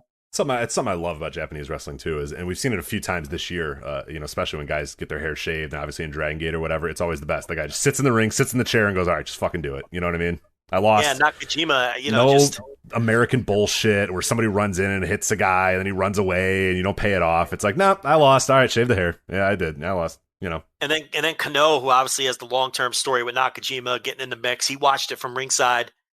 And he finished the hair off, and I'm like, man, you're wearing that dapper suit. I'd stay away from all that blood and hair. What a suit, man. Yeah, but sure. that red suit he was wearing. Yeah, but good ass suits. I'm not usually like wow, that's a great suit guy, but man, that was a great suit. Kano looked great. He's in there getting involved with the blood and the hair. But no, this was great. Like I said, I'd go 4.5, a tinge below match of the year level. Everything you want out of a cage match, everything you want out of a rivalry like this. And it's a big win for Masa Kitamiya, who doesn't often get big singles wins. So, no, I thought the match was great. And it had all the violence of the Bobby Lashley McIntyre Hell in a Cell, but less, what's the word I'm looking for? More authentic in its violence, I guess I should say. Yeah, no, for sure. It felt like a fight. It felt like a fight. It felt like, it felt like these guys are in here and nobody's going to come in, no one's going to escape, and they're just going to fight in this cage, this barbaric structure, and they're going to fight and kill one another until one man emerges, and that's what happened. So yeah, we just saw 4 Hell in a Cells, and this blew all of them away. I mean, not even close.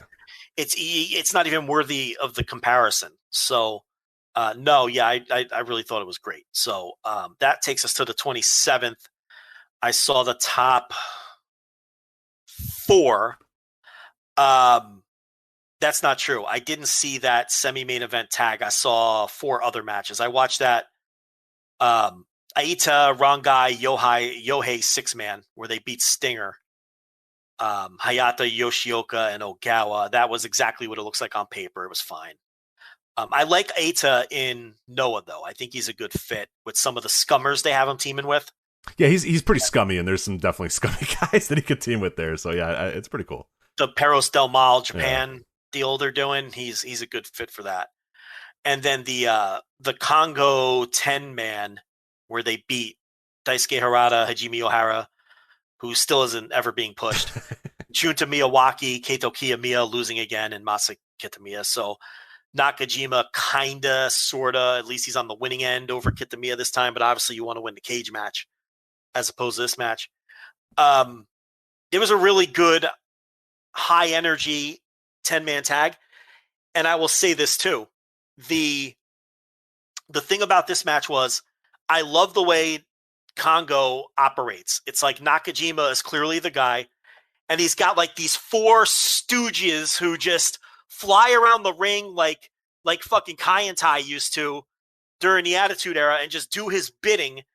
It's just a very fun dynamic when they're all in a match together. And this match was way better than you probably would think it was. Hayata won the junior title over Kotoge. I can't stand Yohei or Hayata, so I come in with bias. I'm just tired of all these Rattels guys. Especially Hayata's fucking. God, it's dork. not. He looks like a dork to it. I mean, the match was fine, but I can't with them anymore. I mean, I was sick of them 3 years ago or whatever. And we've been consistent. We've been consistently sick of them for the last half a decade. So they're just they're just so indie and trash bag pants and their terrible eye makeup and stuff. And they're not, and they're just not good. No. And it's just I don't know. I didn't see that semi-main with M's Alliance versus Sagara Gun, but obviously I did see the main event, as did you. What did you think of not Keiji Muto, but Great Muta against Kano? The Great Muta versus Kano. I thought it was kind of bad. I don't know. I don't know anymore. I'm done arguing about Muto because it's just one side is going to say, no, it's great. I'm going to say it sucks. And it's just going to be the same thing over and over and over again. I don't know. I have no need for these matches anymore. The Great Muta or Keiji Muto sweats on a guy while he lightly applies holds. Being called mat work, I guess, is a thing, even though this was really just kind of them brawling on the outside when he wasn't just sitting in the ring with holds. And then, it's all built up to Kano lighting his leg on fire, kicking Great Muta getting up 10 seconds later, and then winning the match. So, it was a squash. I mean, basically he destroyed him. So, I don't know. He spit the mist in his face. Yeah. And it's a Great Muta match. You want to see the mist, I guess. Yeah, you want to see the mist and some Shining Wizards and some no selling, then you got everything you wanted there. I don't know. I think I'm over it. I'm done with it. There's no appeal to me. I'm not an objective viewer of Muta anymore. So, I don't know. So we talked about Kaito Kiyomiya being on the losing side again in both of his matches, and now Kano basically getting squashed by Great Muta, which it's like, all right, so the theory here, look, I get what they're trying to do. You have the legends come in, particularly Muto in particular, and beat these guys down. And what they're doing with Keito Kiyomiya isn't a mystery. He's taking his lumps. He's getting his ass kicked. And the idea is this is toughening him up. And eventually he'll go on a big run and he'll learn from all of these beatings and he'll learn from all of the losses. And then in theory, at that point, they push him again and he starts beating these guys. And, he's stronger than he was when it started. I get all that. Right. The problem is that's very risky. And we've seen historically how that could backfire badly, particularly since he's already been the GHC champion. He's already been to the top. If this was a guy fresh out of his young boy stage or someone who hasn't been pushed yet, it would make more sense to tell this kind of story, right? And I understand it's a different booking regime and a different, 3 owners ago or whatever since he's had the title. So you're going to do your own thing. But this is risky. And not only is it risky, I'm not entirely convinced that's what they're doing anyway. Like, I think that's what they're doing only because that's logical. Right. The problem is I think a lot of what you're saying is actually how it should work. The problem is some of the players involved, I'm not so sure that some of the players involved are going to be so down with the era, the time of, okay, guys, it's time for you guys to lose a bunch of times to all these guys. And they're going to go, oh, all right, yeah, cool. We've gotten our wins. We're good. I don't know. I don't know if Fujita and Muta are going to say, all right, we've had our wins. Time to take our lumps, guys. All right, cool. Let's go out there and lose and put some guys over. I don't know.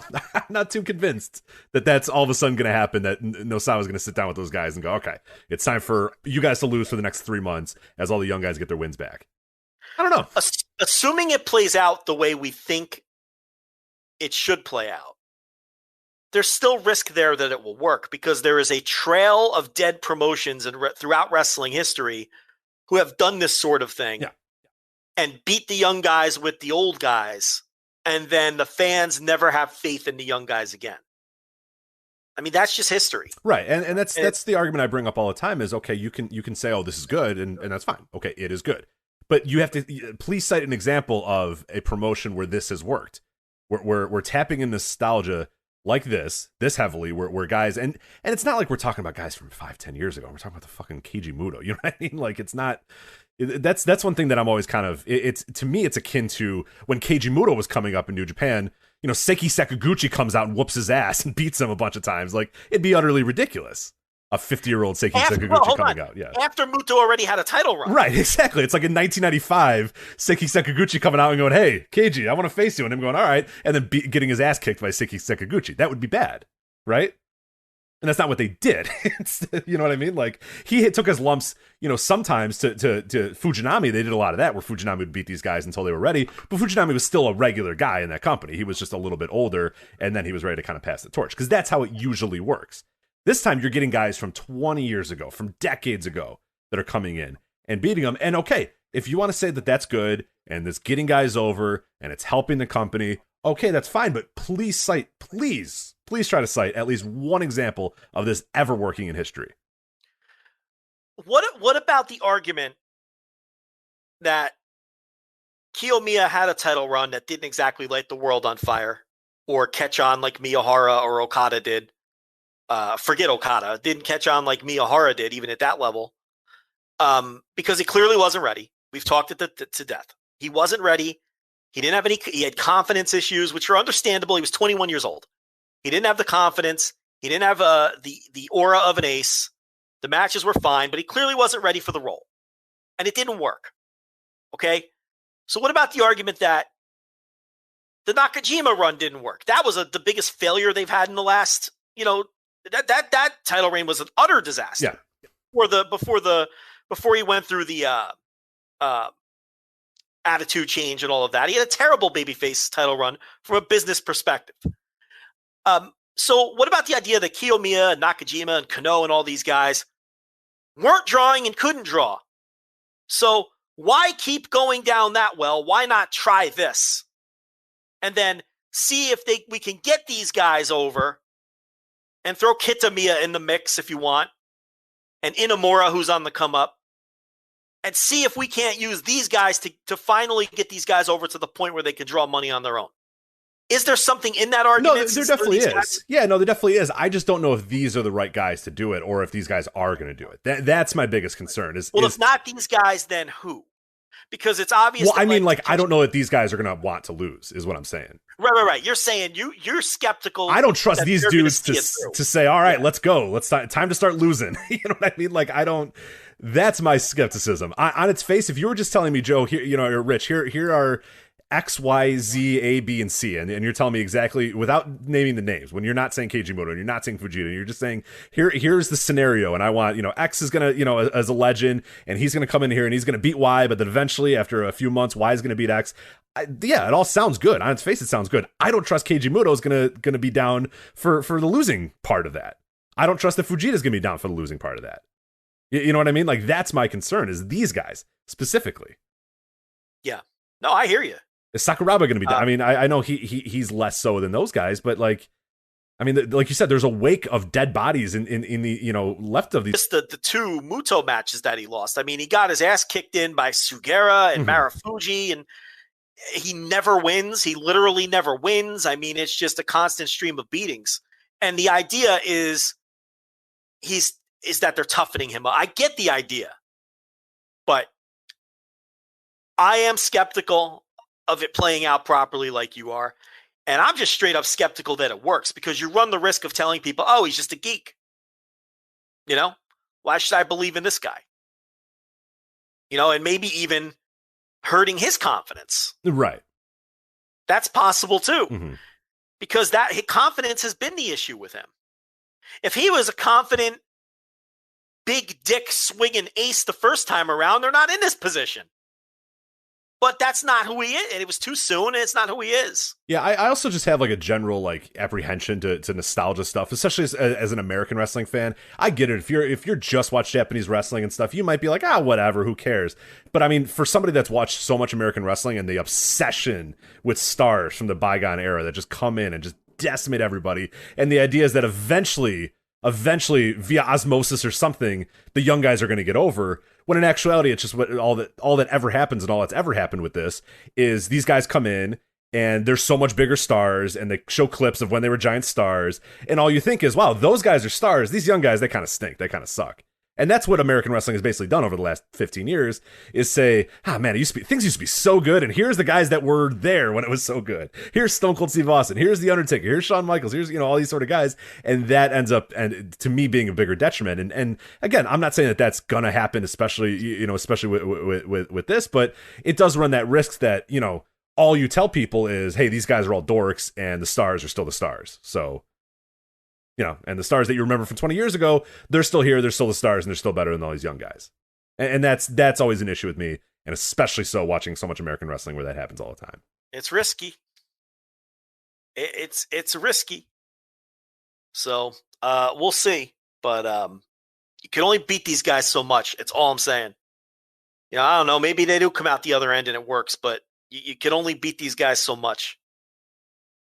And we don't have fans to know whether any of this shit's working. Yeah, it's also that part too. I don't buy any of these arguments that citing these attendances. God, I'm so done with COVID attendances. Can we please stop? I saw it with GLEAT. Oh, they got 1,000. Who knows? Who cares? Whatever. It's like, well, I mean, that's a good transition, but it's like, I don't buy any of these arguments that, well, you know, Muto's raising the profile and he's drawing new fans. You don't know that. Yeah, you're just saying that. No you're clue. Just saying that. I don't care if they sold out their 3,000 ticket allotment with the limited attendance. You don't know whether they would have sold 3,001 tickets under normal times or 10,000. You don't know. I don't care how many magazine covers he's on. How many promotions has Muta bounced around from? What did he do for Wrestle One? Yeah, I was going to say all the stars that he created in Wrestle One and all the great promotion he created in Wrestle One. I mean, you know, so I'm not buying that. I'm not saying it isn't the case. Pro Wrestling Masters, that would obviously was a masterclass in building a company. So I mean, I can't prove it the other way around either. No, but it's like we don't fucking know. But the recent track record of Muto suggests that the idea that he is some kind of business savior is vastly overrated. I mean, what gate is he drawn in recent history? There isn't one. So, it's like people say we're being unfair. I think people are being unfair in the other direction because they're wrapped up in the nostalgia. Mm-hmm. You know? So, I don't know. We'll see when we come out on the other end. I mean, I'm not saying that the Kiyomiya idea can't work. I think it's real risky. What I'll say is I have history on my side, I think, versus you do. So. I mean, you definitely do. I mean, there's a trail of dead promotions that that you have on your side. But I'll be glad to be proven wrong. I'll be glad on the other end of this because I think Noah's got an awesome roster. I love their roster. And with the backing they have now, they can be a real player. Absolutely. So, I mean, I would love for Muta to then say, all right, it's time for me to take my lumps. Kano beats him. Kiyomiya beats him. They all beat Fujita. And then they come out of the other side, and you got, Kaito Kiyomiya, who's a big star. You got, Masakitamiya, who's a big star. Nakajima's ready to go. Like, yeah, they have the talent. They have those guys. It's just, I don't know. I would love it to be wrong. I'd love to be There's wrong. also the possibility that Muto loses to Kiyomiya and just nobody fucking cares. Yeah. Mm-hmm. I mean, there's that possibility too. Maybe he does do the job and just no one fucking gives a shit. And as I've said all along, my issue is not him beating him. It's beating him twice. You can't justify it. You cannot justify it. And we're on tape. The first loss, fine. You beat him twice. That can't be justified. Right, now the goalposts are moving again, where people are like, well, it's obviously that he's going to... It's like, no, hold on. No, you said last time. Right, exactly. You said, it's obvious that now Kiyomiya is going to beat him and then beat him again. Oh, well, it's clearly a long-term project. Like, okay, we're just kicking the can down the road. Like that's all, yeah, exactly. So, as far as GLEAT, they draw 1,000 fans, which we're told is the capacity, and we're told they sold 1,000 tickets. I tend to believe it. Shima was talking about a couple weeks ago how they were close to selling out or whatever. It's whatever. But again, why am I supposed to be impressed with this? That's like a poor Corrigan number in real times. So again, how do I know if it was full capacity, whether they would have sold 10 more tickets or 4,000 more tickets? No one knows. So I'm not impressed with this 1,000 tickets sold. It's like, I'm not impressed or unimpressed. I'm just fucking neutral. Yeah, I'm done. I'm so over talking attendance in the COVID era. I'm done with it. When it's a number this small, how can I be fucking, you know what I mean? Like, who cares? 1,000 tickets? And people do, it's good. No, well, how is it good? What, if COVID wasn't a thing, what if those are the only 1,000 people that were interested in going to it? Then you wouldn't be a disaster. It'd be an absolute disaster if they rented this building and only got 1,000 people. So I don't know how do you judge this stuff anymore? You really can't. It's become pretty laughable, and I'm pretty glad. I'll be very, very glad when these restrictions are gone and we can go back to actually doing business discussions and not just cherry picking numbers that we want in certain, because you can use it for any, you know what I mean? Like people use those numbers. The same number that's great is also bad, like, because people will say, like you'll say, 1,000, oh, the hell, what would that have been? Or then people say, oh, that 1,000, they sold everything they could do. And it's just whatever you want the number to tell you is what it's telling people right now. So it sucks. Yeah. But I mean, you strong-armed me. You made me watch the fucking... It was free. It's free on YouTube. By the way, anybody looking for it, it is free on YouTube. Just type in GLEAT on YouTube, and you can watch this absolutely for free on YouTube. Yeah. I don't know. I mean, I thought it was fine. The show didn't knock my socks off. I didn't think anything... Well, I shouldn't say I didn't think anything was terrible. I thought some of the UWF rules matches were pretty bad. None of the straight wrestling matches were bad. I thought Strong Hearts were the highlight of this show, too, in every match they were involved in. I mean, if you take Strong Hearts off of this thing, try to picture this show without Strong Hearts. No, I don't want to. So don't make me. No, because that was going to be my entire, on my notes, it says GLEAT, thank you, Strong Hearts. Because, every match that those guys were involved in, which is pretty much, three of the four, or every one of the male matches that was just a straight wrestling match they were involved in. And they made it pretty good because of them. So, I'm with you. Yeah. So, split show, you had the 4 matches that were straight wrestling matches. The 4 matches were the UWF rules. I think this promotion is very gimmicky. Again, I'm not going to repeat my rants from last week. I don't like the long-term prospects of this at all. You got to pick a lane and decide what you are. UWF stuff hasn't worked in fucking decades. It's a dead style that has a trail of dead promotions in its wake. And look, the presentation was good. There's obviously money behind it. Yeah, it looked great. I mean, the video quality is tremendous. The arena that they rented, which is like a very high priced, it's Tokyo City Hall or whatever, and it's in that area. It's near Korakuen, it's near Tokyo Dome and stuff. But nobody runs it because it's like expensive as fuck. But somehow these guys ran it. I don't know how they plan on making money or if they plan on making money. But that is going to be an issue here. But they're losing their ass. Listen, I mean, they're definitely losing their ass. Yeah. This is why I say I will take them seriously if they last 2 years. That I don't care if people think I'm being harsh. That's when I will take them seriously. And honestly, it wouldn't surprise me if they don't even last that long. But look, there was some stuff that I liked here. I thought the show was okay. I thought there was a lot of stuff in like the 3.25 range. There's some interesting matches. El Lindemann versus Hayato Tamura opened it up. I thought Lindemann was great. El Lindemann might be the best wrestler in the world that a lot of people don't realize is one of the best wrestlers in the world. He's the best wrestler in the world that 90% of wrestling fans have never seen wrestle is probably a good way. Or 95% of wrestling fans have probably. He was on Dynamite, but I don't think people like Dynamite fans may not even remember. I was going to say, if you went to say you go to one of these recent arena shows and you asked every single person that walked through that door what they remember about El Lindemann, maybe 5 of them would remember El Lindemann. You know what I mean? It's they don't know who he's such a blip on the radar there. Yeah, and he lost every match he was in, and Shima's 2-man tag team partner was T-Hawk in AEW. It wasn't Lindemann, so he only worked the trios matches and rumbles and things like that. But he's great. And Hayato Tamura is the guy from the Just Tap Out. He's the Taka Michinoku guy who was the 0-1 champion. Yeah, 0-1 champ. Yeah. He lost the time. He fucking bulked up. My man's on the juice. I was going to say, my beef boy. Did you see this guy? He was bursting. And he had that cool, like mid-2000s bulk. Like, how like every guy, like Roderick Strong, basically. Like, remember ROH Roderick Strong? It was just a big slab of meat. He came out. He was bursting at the seams. Or Randy Orton, when he puffy cheeked Randy Orton, like just that classic like old school steroid stuff here. I enjoyed it. Yeah. I mean, he was more built like Okada the last time we saw him. Yeah. I don't know what happened. We even made the comparison with the color of the gear and everything, and he really showed a ton more charisma in this match than he did in 0-1. So I really have my eye on this guy. I think he's a real prospect. He obviously has to get out of these scummer promotions. I mean, you're not going anywhere working for fucking Just Tap Out and GLEAT, okay? But if you're GLEAT, you want to get your claws into a guy like this. Absolutely, because GLEAT doesn't know that they're not going to exist in 2 years. GLEAT thinks they have a chance at this thing. So you have to acquire guys like this who, have slipped through the cracks to where they end up in something like Just Tap Out and they're slumming around 0-1.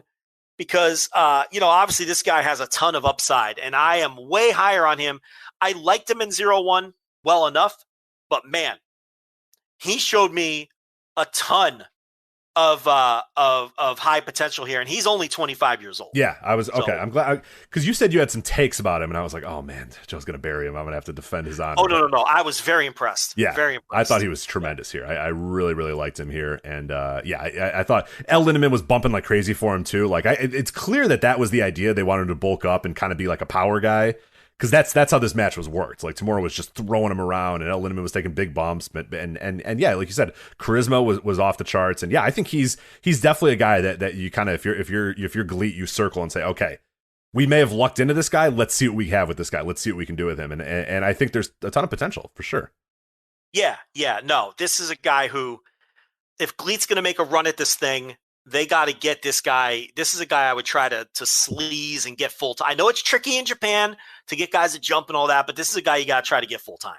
I mean, it's reminiscent of Hayato Yoshida a few years ago, who we just brought up in the Royal Road. It's like he had a chance to get into New Japan, and then certain political relationships fell apart, and he's back at square one. And it's a shame because he has so much potential. Same thing with this guy. All right, did you watch the Joshi, the second match? The Joshi one? Yeah. I'll keep taking us through it. So Kyoko Inoue and Michiko Miyagi, little 6-minute match. It was fine. I don't know. I mean, what do you want me to say? It was a little 6-minute Inoue match, and it was fine. little 2 3/4, 3-star match. I don't know. Yeah, I thought it was good. Nothing tremendous. It was only like 6 minutes, which I enjoyed. The openers of this, nothing went really, really long on this show, which I enjoyed. Yeah. It was a pretty smooth, quick. So yeah, I mean, you saw the talent that both had, and you saw the potential there, and it was good little match. Yeah, nothing really stood out to me absolutely, but yeah, good little match. So Strong Hearts. In this case, it was Shima, Onitsuka, and Shigehiro Irie. And they beat Kaz Hayashi, Kaiichi Sato, and Soma Watanabe. And again, I mean, Strong Hearts, they just bring a different energy to the table. And, I really enjoyed this. This was one of the best. I wouldn't call it the best match on the show, but it was. The next match, I think, was my favorite. But yeah, this was good. Yeah. This is good. Those guys come in there. And like you said, I especially like this trio because you got Shima the vet. You got Onitsuka, the youngster who gets kind of the surprise win, and then you have Irie, who's just kind of the power guy here. And I thought it was a nice little contrast, and they work perfectly, and it's just it's exactly what you would imagine, peak Shima would be, is where he's bouncing around. There's another guy's bouncing around. There's another guy comes in and he's a power dude. It's perfect. It's the style of wrestling that I fell in love with in Dragon Gates, and I'll always enjoy. I've seen 10,000 matches of this style, and every single one I always enjoy. So it's like. And Kaz Hayashi got in the kid's face or setting up a match. Yeah, that was cool. Yeah, Kaz looks good. Kaz, whatever weights that Tamura gained, Kaz Hayashi lost because he looked good. He looked nice and trim here, so good for him. All right, so Ryuichi Kawakami, the former Big Japan wrestler, against T-Hawk. Take it away. This is great. This is tremendous stuff. If you're going to watch this GLEAT show, this is my absolute favorite match of the entire GLEAT show. We'll talk about the main event, which I think is probably my second favorite match, but this was good, like really good stuff from T-Hawk. Charisma, which has always been an issue a little bit with T-Hawk. He was out there, and I thought he definitely had it. He looks ridiculous these days, and we'll talk about that here in a second. He looks like 1999 Shima with his silly little hair and his gear and all that sort of stuff. But regardless of that, he went out there and he worked his ass off. And Kawakami, who I've always kind of enjoyed, I thought he was good in this match as well. There's a spot that, oh man, I watched the spot like 10 times over and over and over again because I was so in love with it, where Kawakami's on the outside. T-Hawk does a suicide dive, and he just he overshoots it a little bit, and he essentially just throws his body as fast as possible in the suicide dive, and he hits Kawakami, but Kawakami is so strong and so big that he goes flying into the guardrail as well, and then T-Hawk goes flying into the guardrail, and the fucking the ring, whatever, they had a tarp or some sort of sign on there, and the sign goes flying off, and the sound that it made was just incredible here, where T-Hawk's just throwing his body here like a goddamn cannonball out to Kawakami on the outside. So yeah, that was a really, really cool spot that stood out to me. And then yeah, they just for 17 minutes went there, back and forth action, kind of whooped the shit out of each other, and Kawakami got the win over T-Hawk. I was kind of surprised of it, but I was fine with it. So I liked it. I liked it a lot. My favorite match on the entire show, I think. Kawakami showed more charisma here than he did in 10 years in Big Japan. Yeah, I was shocked. I was like, oh fuck, Kawakami, this is gonna suck. And it was good. It was really good. Yeah, he did.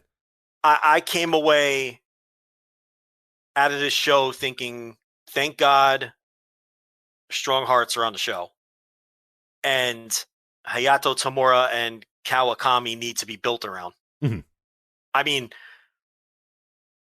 I was stunned how charismatic he came across when in Big Japan I never felt that way. It almost seemed like too he was almost glowing from working on a show with decent production for once, and money behind it, and and that could be it. Maybe it's hard to come across in that atmosphere of Big Japan is just a certain kind of way, and it's Basara, you know what I mean? He's never worked in an actual nice arena with nice lights and all that sort of shit. So yeah, maybe he's always felt like this was yeah, and I think the story with him, and somebody can correct me if I'm wrong, I think GLEAT went out and got him. They wanted him, and actually I think they paid Big Japan to get his rights. If I remember reading that correctly, I was looking him up a little bit earlier. They were like, hey, we want you, and we're gonna pay Big Japan to let you out of your contract. So that's got to make you feel pretty good too, yeah, right? To have that confidence. More than willing to take the bag. Yeah, they said, "Oh, okay, yeah, yes." Wait, you're offering real money? Yeah, for something? Good luck in your future endeavors, sir. We will cash this check right now. Fix our bus, and we'll give you anyone you want. Right? Yeah. Who do you want for our roster? We need a new engine. So yeah, that's He had got like a makeover. He had a glow up. Yeah, he had a glow up here. I liked it. So now the UWF portion of the show. Yeah. So what do you think of them splitting this, doing half wrestling, half UWF stuff? I don't know. I mean, I can close my laptop and move on with my day for the UWF half. I was going to say that might be my new thing. Is just moving forward, I might just skip these UWF. You didn't like them that much, huh? The main event was fine. What I might do is if people say there's a good one, I'll watch it, but I don't think I'm sticking around. It's not my style. I find it boring. I don't want to bury it. You know what I mean? It's a style for somebody, I guess. There are people that like this stuff, but for me, moving forward, it's going to be a slog if half these shows have these, and I don't really feel like coming on here and just burying half the show every single time. You know what I mean? Some of them were a tricky watch. The tag with Minoru Tanaka and Watanabe against Matsui and Izuchi. I don't know. I thought it was pretty bad. It was bad and boring, so. It doesn't do anything for me. Or I don't know if it was bad. That's the thing too. I say they're bad. People are like, they're not bad. They're technically sound. I'm like, all right, I don't care. I was bored to fucking tears. So for me, that's bad. I don't care that fucking Matsui had a good fucking side, arm bar. I don't give a shit. Cool, great. You know what I mean? That's why I don't like watching these UWF things, because if you say it's bad, everybody will go like, oh, you don't know what the proper mechanisms for. And I'm like, no, I don't, because I'm watching pro wrestling. I want to be entertained. Like. Yeah. I mean, I don't think it was bad either. It just was there. Yeah, I'm not a big fan of style. I mean, I don't know. Chihiro Hashimoto, Maya Fukuda. I don't know. I mean, I like that Hashimoto just beat the fuck out of her. That was kind of cool. Yeah, I mean, it's a squash, right? Just fucking destroyed her, and yeah, it was 4 minutes, but it didn't feel like it was 4 minutes. It honestly felt like it was like a minute. So.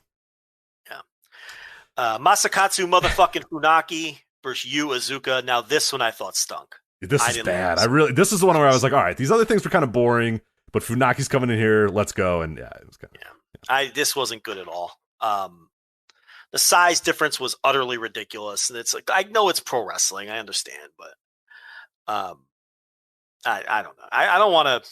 I don't know. And then you just hear my tone going through this. It's like I don't. Yeah. Sho versus Takanori Ito. I thought this was the best match on the show. So I buried all the UWF stuff, but I thought a UWF match was the best match on the show. And look, it was the main event, so they worked it as such down the stretch, and it was high energy and had some nastiness to it.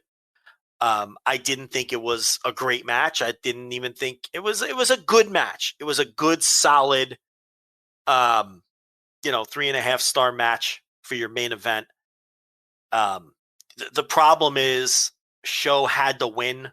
You're going to bring a guy in from New Japan. You can't beat him.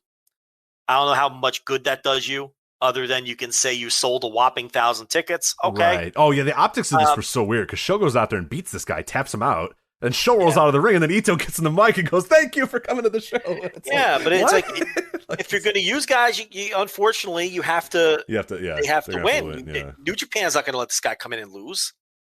So.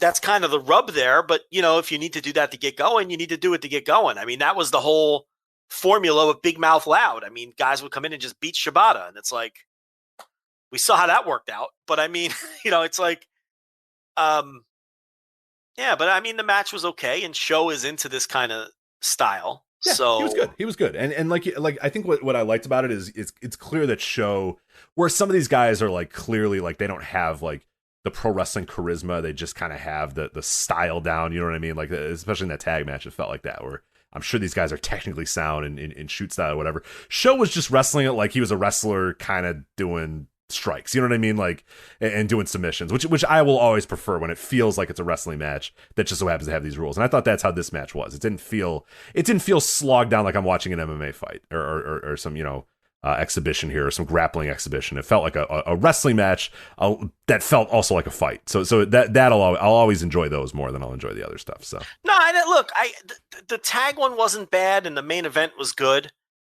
I didn't, and the women's one was what it was. I didn't think I thought the Funaki one was the least interesting thing on the show. I mean, but it's Big Mouth Loud had to bring in guys to face Shibata, and like Kensuke Sasaki and Satoshi Kojima aren't going to lose to him. Like in 2000, and this is 2006 Shibata, 2005 Shibata. But then it's like you're trying to build a promotion around the guy. Hey, it sounds familiar, and he's just losing to all of the established stars. Yeah. And then the promotion doesn't fucking work out. Huh. All right. I didn't mean to make that point. Yeah. Hey, there's another one. Yeah. Well, Big Mouth sounds awfully familiar. Yeah. So I don't know. It was, you forced me to pay attention to this. I didn't hate it. It was fine. It kind of breezed by for the length. Yeah. Yeah. It was quick. Yeah. I skipped all the entrances and I skipped the 20-minute intro and everything. And it was a quick, easy watch. Yeah. So and it's free. It's free on YouTube. So if anything that we said sounded interesting to you, it is free on YouTube. So just go to GLEAT's YouTube and you can watch it. So I like the production. You got it's not intimidating if you don't know who some of the guys are because they have their names right on the screen with their face during the match. Yeah. Yeah.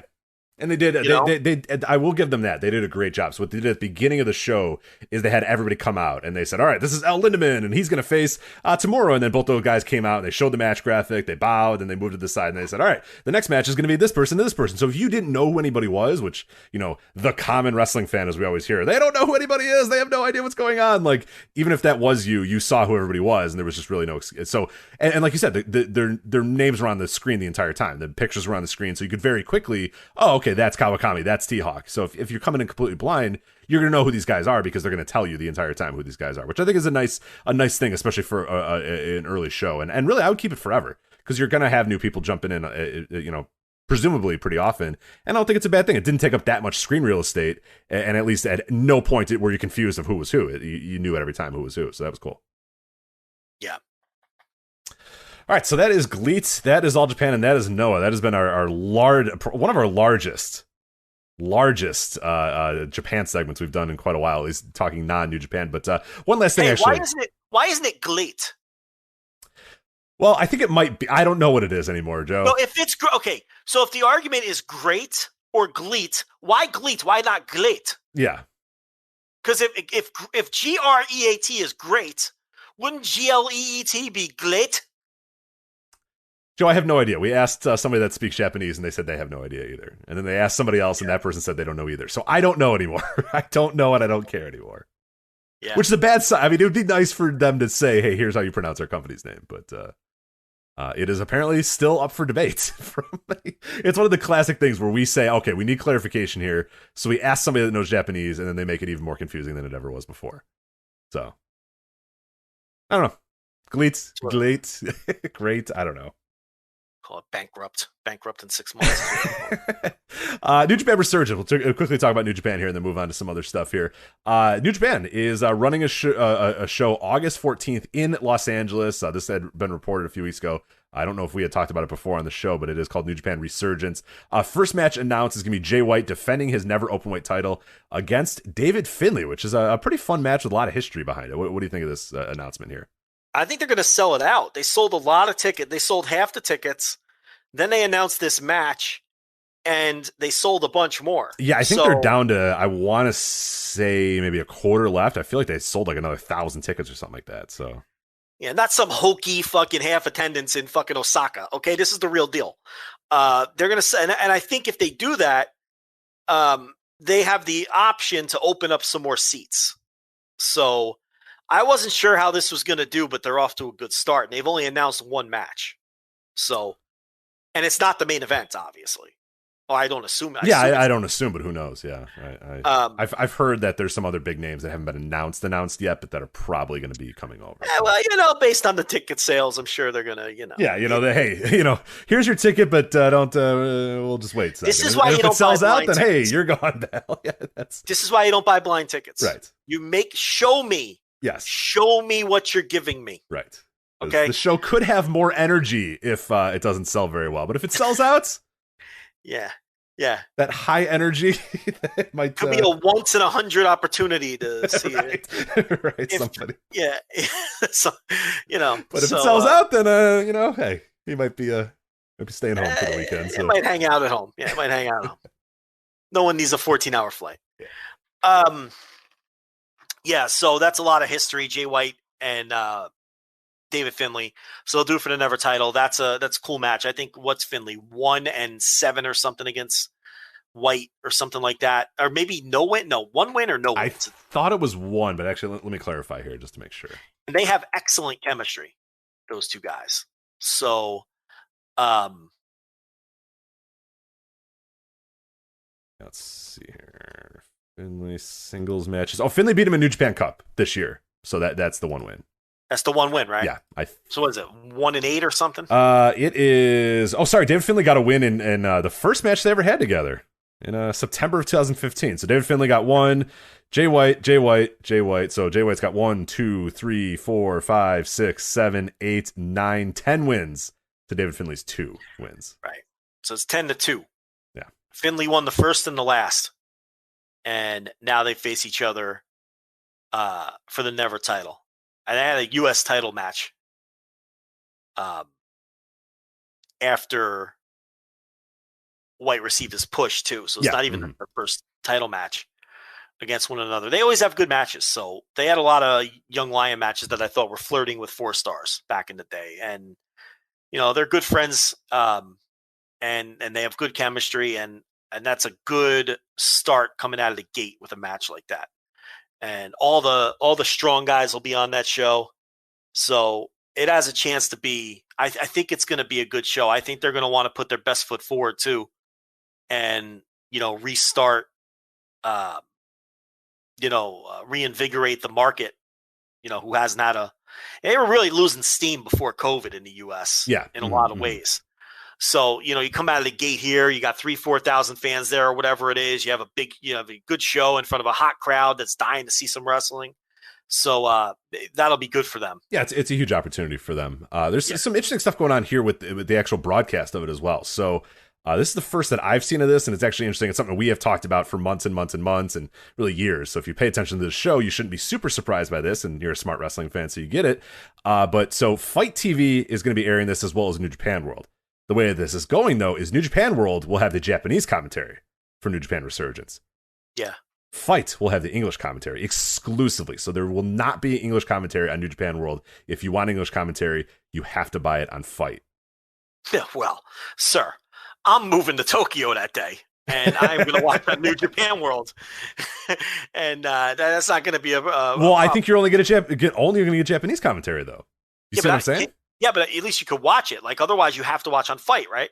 No. If you want to watch a New Japan World, you can. It will just be Japanese commentary. Oh, well, then who cares? Right. Well, I'm saying that the fans that have been used to getting English broadcasts on New Japan World will now kind of be shocked a little bit that, now actually I got to pay $20 for this. Well, you know what? Just watch the fucking Japanese commentary. I understand that, but a lot of people. No, I mean. Well, what I'm saying, what the bigger picture here is, and the writing was on the wall years ago, and the writing was definitely on the wall this year when WWE threw in the towel on the WWE Network. And little by little, we have said that the streaming wars, this iteration of the streaming wars is dead. Yeah. And we offer everything to you for $10 a month days are over. Right. And that's what this is. This is saying, well, you can pay us $10 a month anyway. Well, let's get 20 more bucks out of you if we can. Right. You really want English commentary? Cool. Pay us 20 more bucks. Yeah. And that's what's happening here. So it's just an interesting note here that before everything was just available and there you go, $10, yay, we have everything. Now it's like, no, actually we need more tape. We need a little bit extra cut here. Times are tough. Give us that extra 20 for the English on Fight. So that is an interesting thing that's going on there. And Fight does a great job of advertising as well. So there's a possibility that Fight will do a good job of kind of spreading the word there. And it's one thing that's always been kind of interesting to us as well, running this site is that Fight TV will show English broadcasts of stuff all the time. And very often, we'll do stuff with Fight and they'll DM us and say, hey, can you, advertise this show or do that sort of stuff or let people know that this Noah show is going to be on there. And we're fine doing it because it's like, hey, for people that want to get into Noah, here's an English commentary, Noah show that's going on and all that sort of stuff. They have contacted us before because Fight has shown like Wrestle Kingdom with English commentary. And we've always said like, man, our fans know that like that's on New Japan World. With their built-in thing, like we're not going to promote this $50, or $30 Wrestle Kingdom English commentary show when we know that our fans know that it's on New Japan World. But they work. Obviously, they work. Like, a lot of people buy those shows not knowing that that stuff's on New Japan World. So I'll be very curious how this advertising goes, and if they're, if Fight has a completely different, audience than New Japan World has, and that New Japan ends up, making a ton of money from this, and that might be what happens moving forward. I don't know. Well, New Japan's struggling financially too, so if they could squeeze $20 out of people, right? Who they're going to try to do it. I mean, if you're a big time New Japan fan, you have World anyway. And if you're a big time New Japan fan and you want to watch this, you'll just spend the $9.99 instead of the $20 if that's a big factor to you, and you'll deal with the Japanese commentary. So this is just a similar money grab as the Wrestle Kingdom deals that you were just talking about. Yeah, except for that there is no other option for you. You know what I mean? Like, if you want the English, right? Yeah. I get it. That's a big. I mean, I think you are maybe, and I'm probably underrating it as well. I mean, there are a lot of people that don't know a world of New Japan without English commentary. Yeah, and they don't want to watch it without it. Yeah, I mean, if you just started watching this company 5 years ago, like, that's all is that, hey, every big show, every major show has English commentary, especially when it's happening in fucking Los Angeles, and you're, in America. There are people who are big babies about it too. Yeah, like they won't even watch if it's not. Yeah, no, I get it. No, seriously, yeah. You definitely get used to it. You get used to it. I mean, I can adjust. I'm fine, but like, I always prefer to watch it in English if I can. But no, I mean, in this case, I'm probably just going to watch it on Japanese commentary. It's not going to be a problem. But yeah, it's an interesting test case. It'd be very fascinating to see how well this does. Yeah. I think that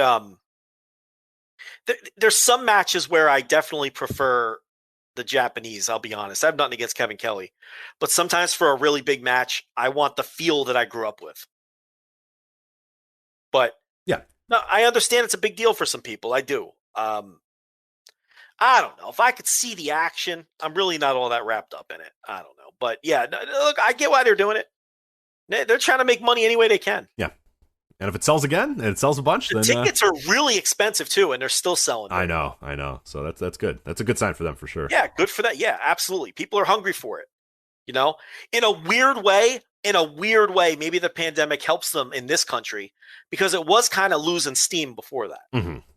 And they weren't really always putting their best foot forward. And now it's like, well, they really they burnt out America. If you combine all the ROH stuff too, like dude, there was shows where I was just like, I'm sick of seeing like fucking Sonata. Yeah. Like, you know what I mean? Like, I got bored of it. I was just like, damn, there's New Japan guys all over the show again. And like, I saw Ishii like 7 times live for like a 2-year span, which, I mean, Ishii's great, but I was like, you know what I mean? It kind of burnt me out a little bit on those guys. So they didn't feel special for a while. Now they feel special again. Like this match happening in America feels special.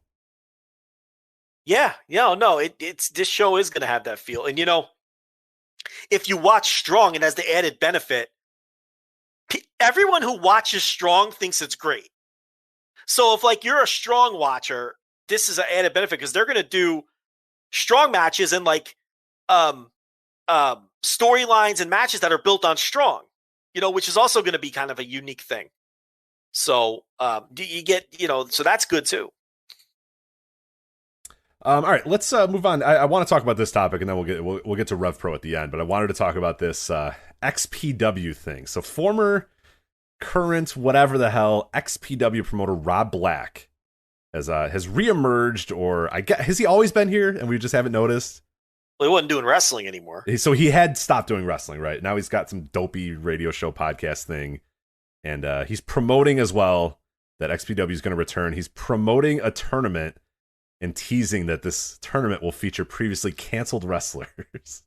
So he shared graphics yesterday that said XPW, fuck woke culture, then said, and teased on his podcast, Bill Cosby's free and may be part of the new XPW, which I think is a dubious claim, and I do not think that Bill Cosby will be participating in this new XPW, but I can't say for sure. But anyway, he teased that might happen. Claims that he did not mean to use Marty Scurll's music in a video promoting a tournament of guys who have been canceled from wrestling. Any other highlights you could remember for the last day or so of Rob Black on XPW? A bunch of pictures of people crying and saying, "Oh, the woke boys are upset" and stuff. So it's like, it's like the most dollar store like weird like, oh, everyone's soft thing ever, and it's Rob Black, it's XPW, it's grimy and it's weird, and apparently This tournament that he says is happening is going to happen November 7th, which, you know, a lot of time to get your ducks in a row there. I don't know why. This seems like an elaborate plan to just get listeners to his dopey podcast, and I guess it's working because we're talking about it on our dumb podcast too. I don't know what the hell's going on, Joe. What the hell is this? Okay, so first of all, Marty Scurll is not booked for this tournament. He is not. Whether it's happening or not, we don't even know. But we can confirm that Marty Scurll is not booked. He's not working this thing. He has no interest in working this thing. You know, we talked to Larry Dallas earlier today, who is friends with Marty Scurll, and he confirmed that Marty Scurll is absolutely not working this and has no interest in working it. So using Marty Scurll's music and teasing all the tweets that say villain and everything else, it's like he's not 1,000% is not going to work. Right. It is bait and switchy if you're planning on, if you're excited about whatever this thing is. Yeah, Marty is not booked on this. So, sorry. Yeah. So that's not going to happen. And I don't even know if he's just making up a date, this November 7th thing. The more and more I'm reading, I think he's just doing this to get attention. Yeah. This is my read on it, but I could be wrong. It doesn't yeah, I don't know. I don't know what to say. You know, if you put a gun to my head, I'd say this isn't real and it's not going to happen. And he's looking for attention, and we're giving it to him. He's winning. He's fucking winning here. He had a tweet an hour ago, which is incredible. So, it says, "We are live." He's on his dopey little podcast live, by the way, if you want to listen. Going head to head with us. He says, quote, "We are live and talking about the Marty Scurll video controversy. Also, why does Rob Feinstein get a pass with underage boys?" I don't think Rob Feinstein gets a pass. Yeah, who's giving him a pass? What is he talking about? Nobody's giving Rob Feinstein a pass. Why does Rob Feinstein... Like, we're all just like, hey, you know what? Rob Feinstein's cool, but Marty, that guy's done. Like, what's he talking about? Anyone that associates with him should be canceled according to the new standards. #woke. So I think he's talking about anybody that associates with Marty. Should be. Which, by the way, Marty, I don't think is involved in any of this, by the way. I don't know what the hell's going on. No, he's not. But I don't think... I think he meant anyone associated with Feinstein should be canceled. No. But see, no. Because he says anyone that associates with him should be canceled according to the new standards. Oh, I see what you're saying. Oh, okay, I see what you're saying. According to the new standards, all of us who all love Rob Feinstein should all be canceled because we all love him, despite the fact that everybody hates him and has hated him for years. Well, I think he's saying, like, people will still do shoot videos and and so I think that's his angle of Rob Feinstein isn't canceled. Okay. Which I guess he's not. I mean, he's still involved in making money. And I mean, Marty Scurll is canceled. He has no career. He doesn't get booked. New Japan booked him, and public pressure killed that. So he is, like, legitimately canceled. Rob Feinstein's not. So Rob Black is actually making kind of a salient point there. But is unfortunately, it's Rob Black making the point. Yeah. But is Rob Feinstein, like, do people like him? No. But I guess technically, no, he's not canceled because he never went away. He was never shamed out of the public eye. I mean, he's still out there taking mark pics with all of his faves and doing shoot videos and everything. So I don't know. The point here is I don't think this is real. I don't think it's real either. And I think everyone should just kind of ignore it now. Or, you know, he says he's got, if he starts announcing names and those names don't deny it, well, then that's a different story. But I think the problem is, if he's doing a tournament of canceled wrestlers, it's never going to happen because people are going to get on the venue. No one's going to allow that to happen. People are going to make sure that gets shut down.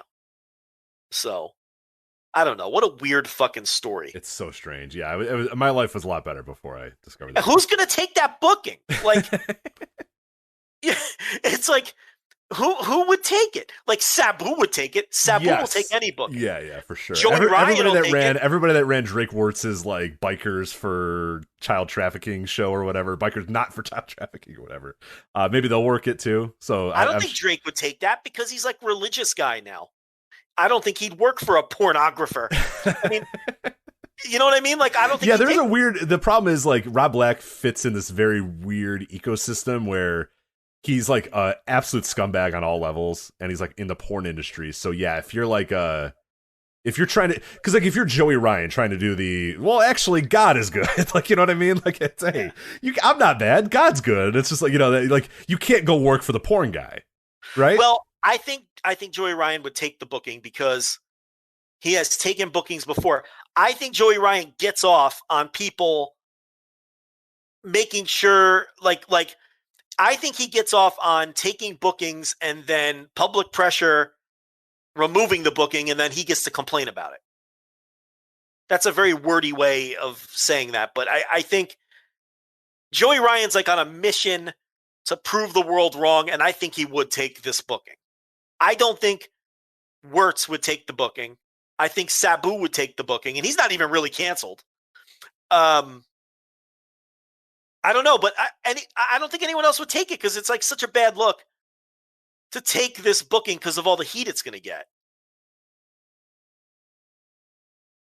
And you're admitting that you're canceled. Right. It's also a weird badge of honor. And you're a bad person. Yeah, it's a real badge of honor to say, hey, I'm doing the all-canceled Royal Rumble tournament thing or whatever. Yeah, and like retweeting it. Like, right. Hey. Like nobody wants to book these wrestlers anymore, but I have the balls to do it. It's like, you know, yeah, retweeting it and saying, I'm a toxic person, but I'm booked on this show, so buy tickets. Like, it's really, it's a very strange badge of honor, but I'm oddly fascinated by it. So, part of me, is it weird that I hope it's real just because the absolute disaster that it would be?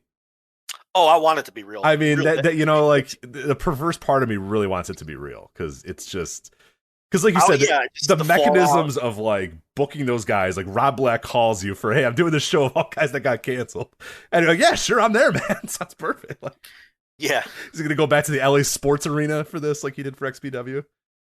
Is that thing still around? They probably knocked down the LA Sports Arena. Isn't he saying it's like in Rochester or something? I don't know. I have no idea. It's like, we're giving this way more attention than it. I'm fascinated by it because it's so ridiculous. Here's the big thing. Marty Scurll is not on this show and will not be on the show. Yeah. Like you said, the retweets would just be incredible too. Like, yeah. You know, these sex pests can't work anywhere, but they're working in Rochester, November 7th. Right. Like, how do you advertise? How do you retweet that? Buy tickets here. Yeah, I'll be there. Fuck cancel culture. Come to the show. Like, it's you know what? Hey, I wish Rob Black well in this his endeavor here, but I don't think it's gonna happen. So, man, I can't believe I was looking at XPW earlier. I can't believe they ran the LA Sports Arena like multiple times. That's a major arena. What are you doing? And they did good crowds too. I don't want to say big, but they got fairly big. Yeah, it's a weird ecosystem in that time in like 2001 and 2000 that like that a weird half porn half hardcore wrestling company was yeah, they had their own little crew and they were using like guys, a lot of Shane Douglas, like a lot of Shane Douglas. Yeah, it was a whole weird thing. I completely ignored that whole scene and the whole East Coast weird, you know, fallout of ECW scene to like all those different promotions that tried to run the arena, like 3PW and then even CZW. I was never a fan of CZW and all these kind of weird, you know, trying to ride the coattails of what ECW had established. I just ignored that whole scummy scene. But also forgetting what actually made ECW popular and just honing in on like sex and hardcore wrestling part of it and not necessarily all the other part. So yeah, like the good stories and the good characters and all that sort of stuff. They lost that part. And they're like, hey, here's women. They're going to get in cat fights, and here's bad wrestlers hitting each other with shit. So there you go. Hits and chair shots. Yep. It's like, well, that was part of ECW, but it wasn't all of it. But yeah, they forgot about those parts and focused on those. Well, I mean, CZW is still standing, and they were a major indie force for a while. I mean, again, it was never my thing, you know, but. Yeah, and XPW maybe. I think their big undoing was that the porn company that ran them, I think they got seized by the feds, right? That sounds vaguely familiar. I think that's what happened, yeah. After their top babyface got his fingers cut off. Yes. Jesus Christ. I mean, Oh God, wrestling. Look it up, kids. Yeah, and we're not. None of that was a lie. Anything that we just said in the last minute was not a lie. So, yeah, there you go. So that is Rob Black. So hopefully that's the last we talk about Rob Black, but also hopefully it's not because I'm fascinated by this. So. Yeah. There you go. So that is the all cancel tournament from XPW. November 7th in what, Rochester? You said? I think he said something about running Rochester. Okay, all right, cool. There you go. His timeline's a disaster. I mean, it's really bad. Yeah, he's got some daily podcast where it's just like, love it. Bill Cosby's free, and his next stop might be XPW. Listen live as we talk about this. I love this. Yeah. Oh my God. Jesus Christ! What if he does book Bill Cosby? Hey, credit where that's a big booking, no matter what, in any era. That's getting the Cos. That's a big. What kind of material would Cosby do these days? Gonna get out there and do prison material? I was gonna say, is he gonna do that? He can't do Jello pudding cup things anymore, so I don't know what he's. Yeah, I don't know what the prison observations. Like, what's he gonna do? I don't know. Yeah, I'm not sure what a comedy hour with the Cos is these days, but there you go. I'll tell you what Cosby won't be doing: his old Spanish Fly bit that he used to do in the 70s. Yeah, no, pretty much all of the 70s material I think has to probably go by the wayside. So he literally had a famous bit that was about Spanish Fly, which is the old school name for like roofies. Yeah. Which is what he was really doing. Yep. Yeah, I watched. I remember I watched a video where somebody was like, "Well, this video takes on a very weird context," and he's just like, yeah, he's joking about it, and then I put it in the drinks, and then I can do whatever I want. And everyone's like, oh, it's like, oh my God, this guy did it. Like right after this comedy show, he definitely did that to somebody. Like Jesus Christ, right? Like exactly. Minutes after the show ended, he did this to somebody. Oh my God, like. There was I can't remember it off the top of my head, but there was a creepy Cosby Show storyline in a similar vein as well. Oh, yeah, right. I forget the context of that, but yeah, also I don't remember I watched in a video that said, all these Cosby things are really weird now when you watch them. Something with kissing an unconscious woman or something. yeah. Something that is just flying way too close to the sun in hindsight, Yeah. Yeah. Anyway. Let's end on a better note here. RevPro UK, they're coming back to live events this weekend. I think the show was supposed to be on the 4th or the 5th, and I think it got moved or something. I don't know what's exactly going on with that. But regardless, they're returning to live events. Hit a bit of a snag, though, as one of the matches advertised was going to be Jamie Hayter versus Sky Smithson for the undisputed British Women's Championship. Unfortunately, that match is off, as both women have accepted tryouts to NXT UK. Yes, despite everybody getting fired, Nick Khan looking at the books, NXT UK still survives and is still doing tryouts. So Jamie Hayter and Sky Smithson are off the show. They're getting tryouts in NXT UK. And as such, Jamie Hayter has been forced to vacate the undisputed British women's title. Now Giselle Shaw and Zoe Lucas are going to face off for the title at the RevPro UK show this weekend. Yeah, poor Lord Gideon Gray cannot keep the Legion together here. He loses members every time he turns around. Yes, Giselle Shaw to the rescue once again until they inevitably sign her too. I think RevPro should just dump their women's division. I mean, the thing about it is they can't keep anybody. The talent pool is incredibly thin at this point due to a million different factors. And RevPro's fan base isn't the kind of fan base that's going to like reject that or complain about it. You know what I mean? Like the RevPro fan base is not like, sitting there with their stopwatches, like, certain AEW fans do, counting up the time of the women's matches and what percent. That's not the RevPro. Right. Largely, they probably won't care. If one day like this title goes away and they don't book Giselle Shaw anymore, I don't think people are going to care very much. No, they're just it's nothing against her, but it's just like, it's such a, like you said, right now, literally at this time in this division, like, what do you have? You don't have you don't have Jamie Hayter. It's nothing. It's Zoe Lucas and Giselle Shaw, so they'll just face each other. I've said this about many promotions. If you don't have a competent women's division, then just don't have one. Don't. Yeah, ROH for years had this horrible token women's division that was essentially, and it was bad. Who wants to watch that? Mandy Leon, doing the same. It's. Who wants to watch fucking that horrible ROH women's division? You're just doing it so people don't complain that you don't have one. I'd rather people complain that they'll stop complaining eventually. You know what I mean? It's like, but you're just force feeding an awful division. Just don't have one. There's no rules that you have to have one. All right, some people send you some nasty tweets. Who cares? Block them. Problem solved. MLW doesn't have a women's division. What's the big deal? And people don't even notice that.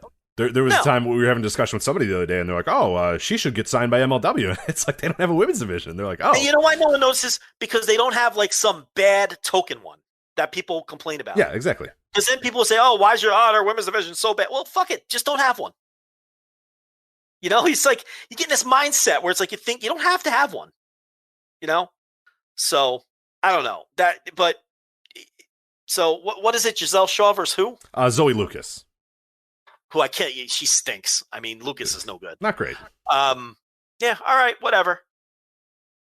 What else is on this show? Yeah. So otherwise on the show, the main event, Southside Heavyweight Title Tournament Final, 30-minute Iron Fist match. What can you tell me about an Iron Fist match, Joe? I have no idea. I didn't know it was the. Well, it's Ricky Knight Jr. versus Dan Maloney. So I like the names, of that tournament. But yeah, I don't know what a 30-minute Iron Fist match is. So is that a typo? Is it just an Iron Man match? I think it's just an Iron Man match. Okay.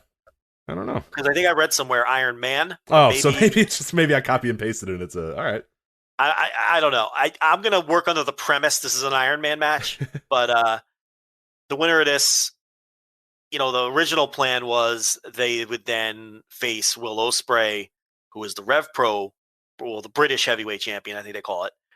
And then they're going to merge the two titles because Southside doesn't exist anymore. So that's kind of was the idea. But we're going to find out when Will Ospreay can come back and wrestle. He might have to vacate the RevPro title depending where his health is at.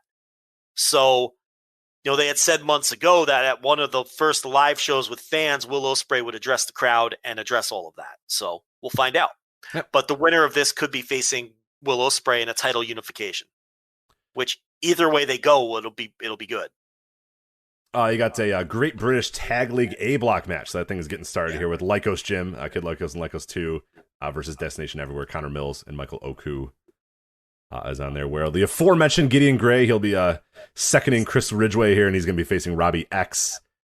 You have Chakra versus Chantel Jordan, Lee Hunter versus Big Guns Joe. It's a show. There's some guys doing some things. Yeah, Doug Williams, Kenneth Halfpenny, Sean Jackson versus Brendan White, Callum Newman, and JJ Gale. So that opener could be good. Yeah. If that's indeed the match order. You know, Doug Williams back in the mix. I was never a huge Doug Williams guy, but he's a name at least. And it's got Callum Newman and JJ Gale. I'm really high on JJ Gale. I think he has a chance to really be a guy. Callum Newman, of course, is the Will Ospreay protege, who I think is ahead of where Will Ospreay was at the same age, if you can believe that. So that's high praise. Yeah, this is all about the main event. You know, and you've got the tag league match, which is a decent matchup. But yeah, this is all about the main event. Robbie X, Chris Ridgway could be okay. And we'll see if they do any angles or anything, and we'll see if Will Ospreay's there. Yeah. I was going to say, these shows take up a whole different tone if Will's on these shows regularly, because without him, it's a little rough. I mean, they don't have all their usual guys on here, to be fair. Yeah, but some of them, yeah, like some of the empty arena ones got a little rough once Ospreay was back in Japan for sure. But that's happening this weekend. I'm not sure about streaming and whatnot, but that is happening, so I'm sure we'll have some details. I'm sure it'll be on their streaming service in some form. Yeah. Maybe not live, but yeah, and I don't know. Yeah, I don't know any details on how to watch it live or anything either. So yeah, I think it's live at the Cockpit 51, I believe is it. So yeah, what it says here is that it was supposed to be on Sunday, April 5th, and is now on Sunday, June 7th. Okay. Well, that's encouraging. Yeah. That's, well, now it's on June 7th. That's not right either. So they haven't updated their website. Yeah, because that's a month ago. Yeah. So I don't know. I think it's happening this weekend, but who the hell knows? So yeah. There you go. Great website. Great stuff. All right. Anyway, that's it for the show. So there, we talked about this stuff. Patreon.com/Voices of Wrestling. It is the first day of the month. The best time to subscribe. I got a Thursday tier reviews. Joe is back. People have been asking, clamoring, when are the Thursday tier reviews coming back? They're back, baby. I posted them today. I got stuff coming up. Slammiversary synopsis, looking at the 2007 and 2008 Slammiversary main events. That is coming up soon. I'm doing a special on the Stars and Stripes challenge, where Lex Luger body slams Yokozuna. I have found WWE Network has the entire thing, so we'll watch stars of the NFL, stars, quote unquote, stars of the NFL, the NBA, and other sports try to slam Yokozunas. We'll talk about all those stars and that the USS Intrepid and all that stuff. So that'll be a fun little thing that'll come on the morning of July 4th. So that little America celebration there as I watch the Stars and Stripes Challenge. So that is all coming up this week on patreon.com/Voice of Wrestling. Everything we do, you can listen to the show live. People that listen live, they're $10 subscribers. They know they're listening live right now. No Dopes chat room. You can do all that at patreon.com/Voice of Wrestling. A deep dive coming your way, hopefully pretty soon. We're collecting all the matches, getting everything together for that, but that should be awesome. If you've never listened to a deep dive, it's essentially Joe and I going absolutely insane on a certain topic, whether it's we've done stuff about I'd like to talk to Tom Angle, the UWF tag team titles, Joshi and the WWF, the J Crown. We go insane. These are very long shows. We watch a ton of matches. We do it more detailed than anybody else can do it. And our next topic could be our biggest and most detailed deep dive we've ever done. So that is coming up as well pretty soon here on patreon.com/Voice of Wrestling. So $5, $10, or $1 tiers for that. At Voices of Wrestling on Twitter, voicesofwrestling.com/Discord, and also our sponsor, Manscaped. Use the promo code Flagship at manscaped.com to get 20% off plus free shipping. And that's it for us. So for Joe Lanza, I'm Rich Craich. We'll talk to you next time on the Voice of Wrestling Flagship Podcast. Take care. Get more out of summer with more from the Home Depot and 4th of July savings throughout the store and online. Whether you're ready to paint a wall, upgrade an appliance, fire up a new grill, or spread color throughout your garden, the Home Depot can help you match low prices with your high expectations for your next project. Whatever plans you have for your home, you can make this a summer to remember. With the Home Depot, how doers get more done. Los pros comienzan el día aprovechando los servicios exclusivos en Lowe's. No solo ofrecemos clavos, tendrás aire comprimido gratis para tus ruedas y tanques portátiles, estacionamiento de remolques para pros cuando vengas de compras, un lugar para limpiar tu parabrisas y una bebida energética para despertarte. Aquí tu día empieza más rápido pagando en cajeros solo para pros. Por eso Lowe's es el nuevo hogar de los pros, solo en Estados Unidos.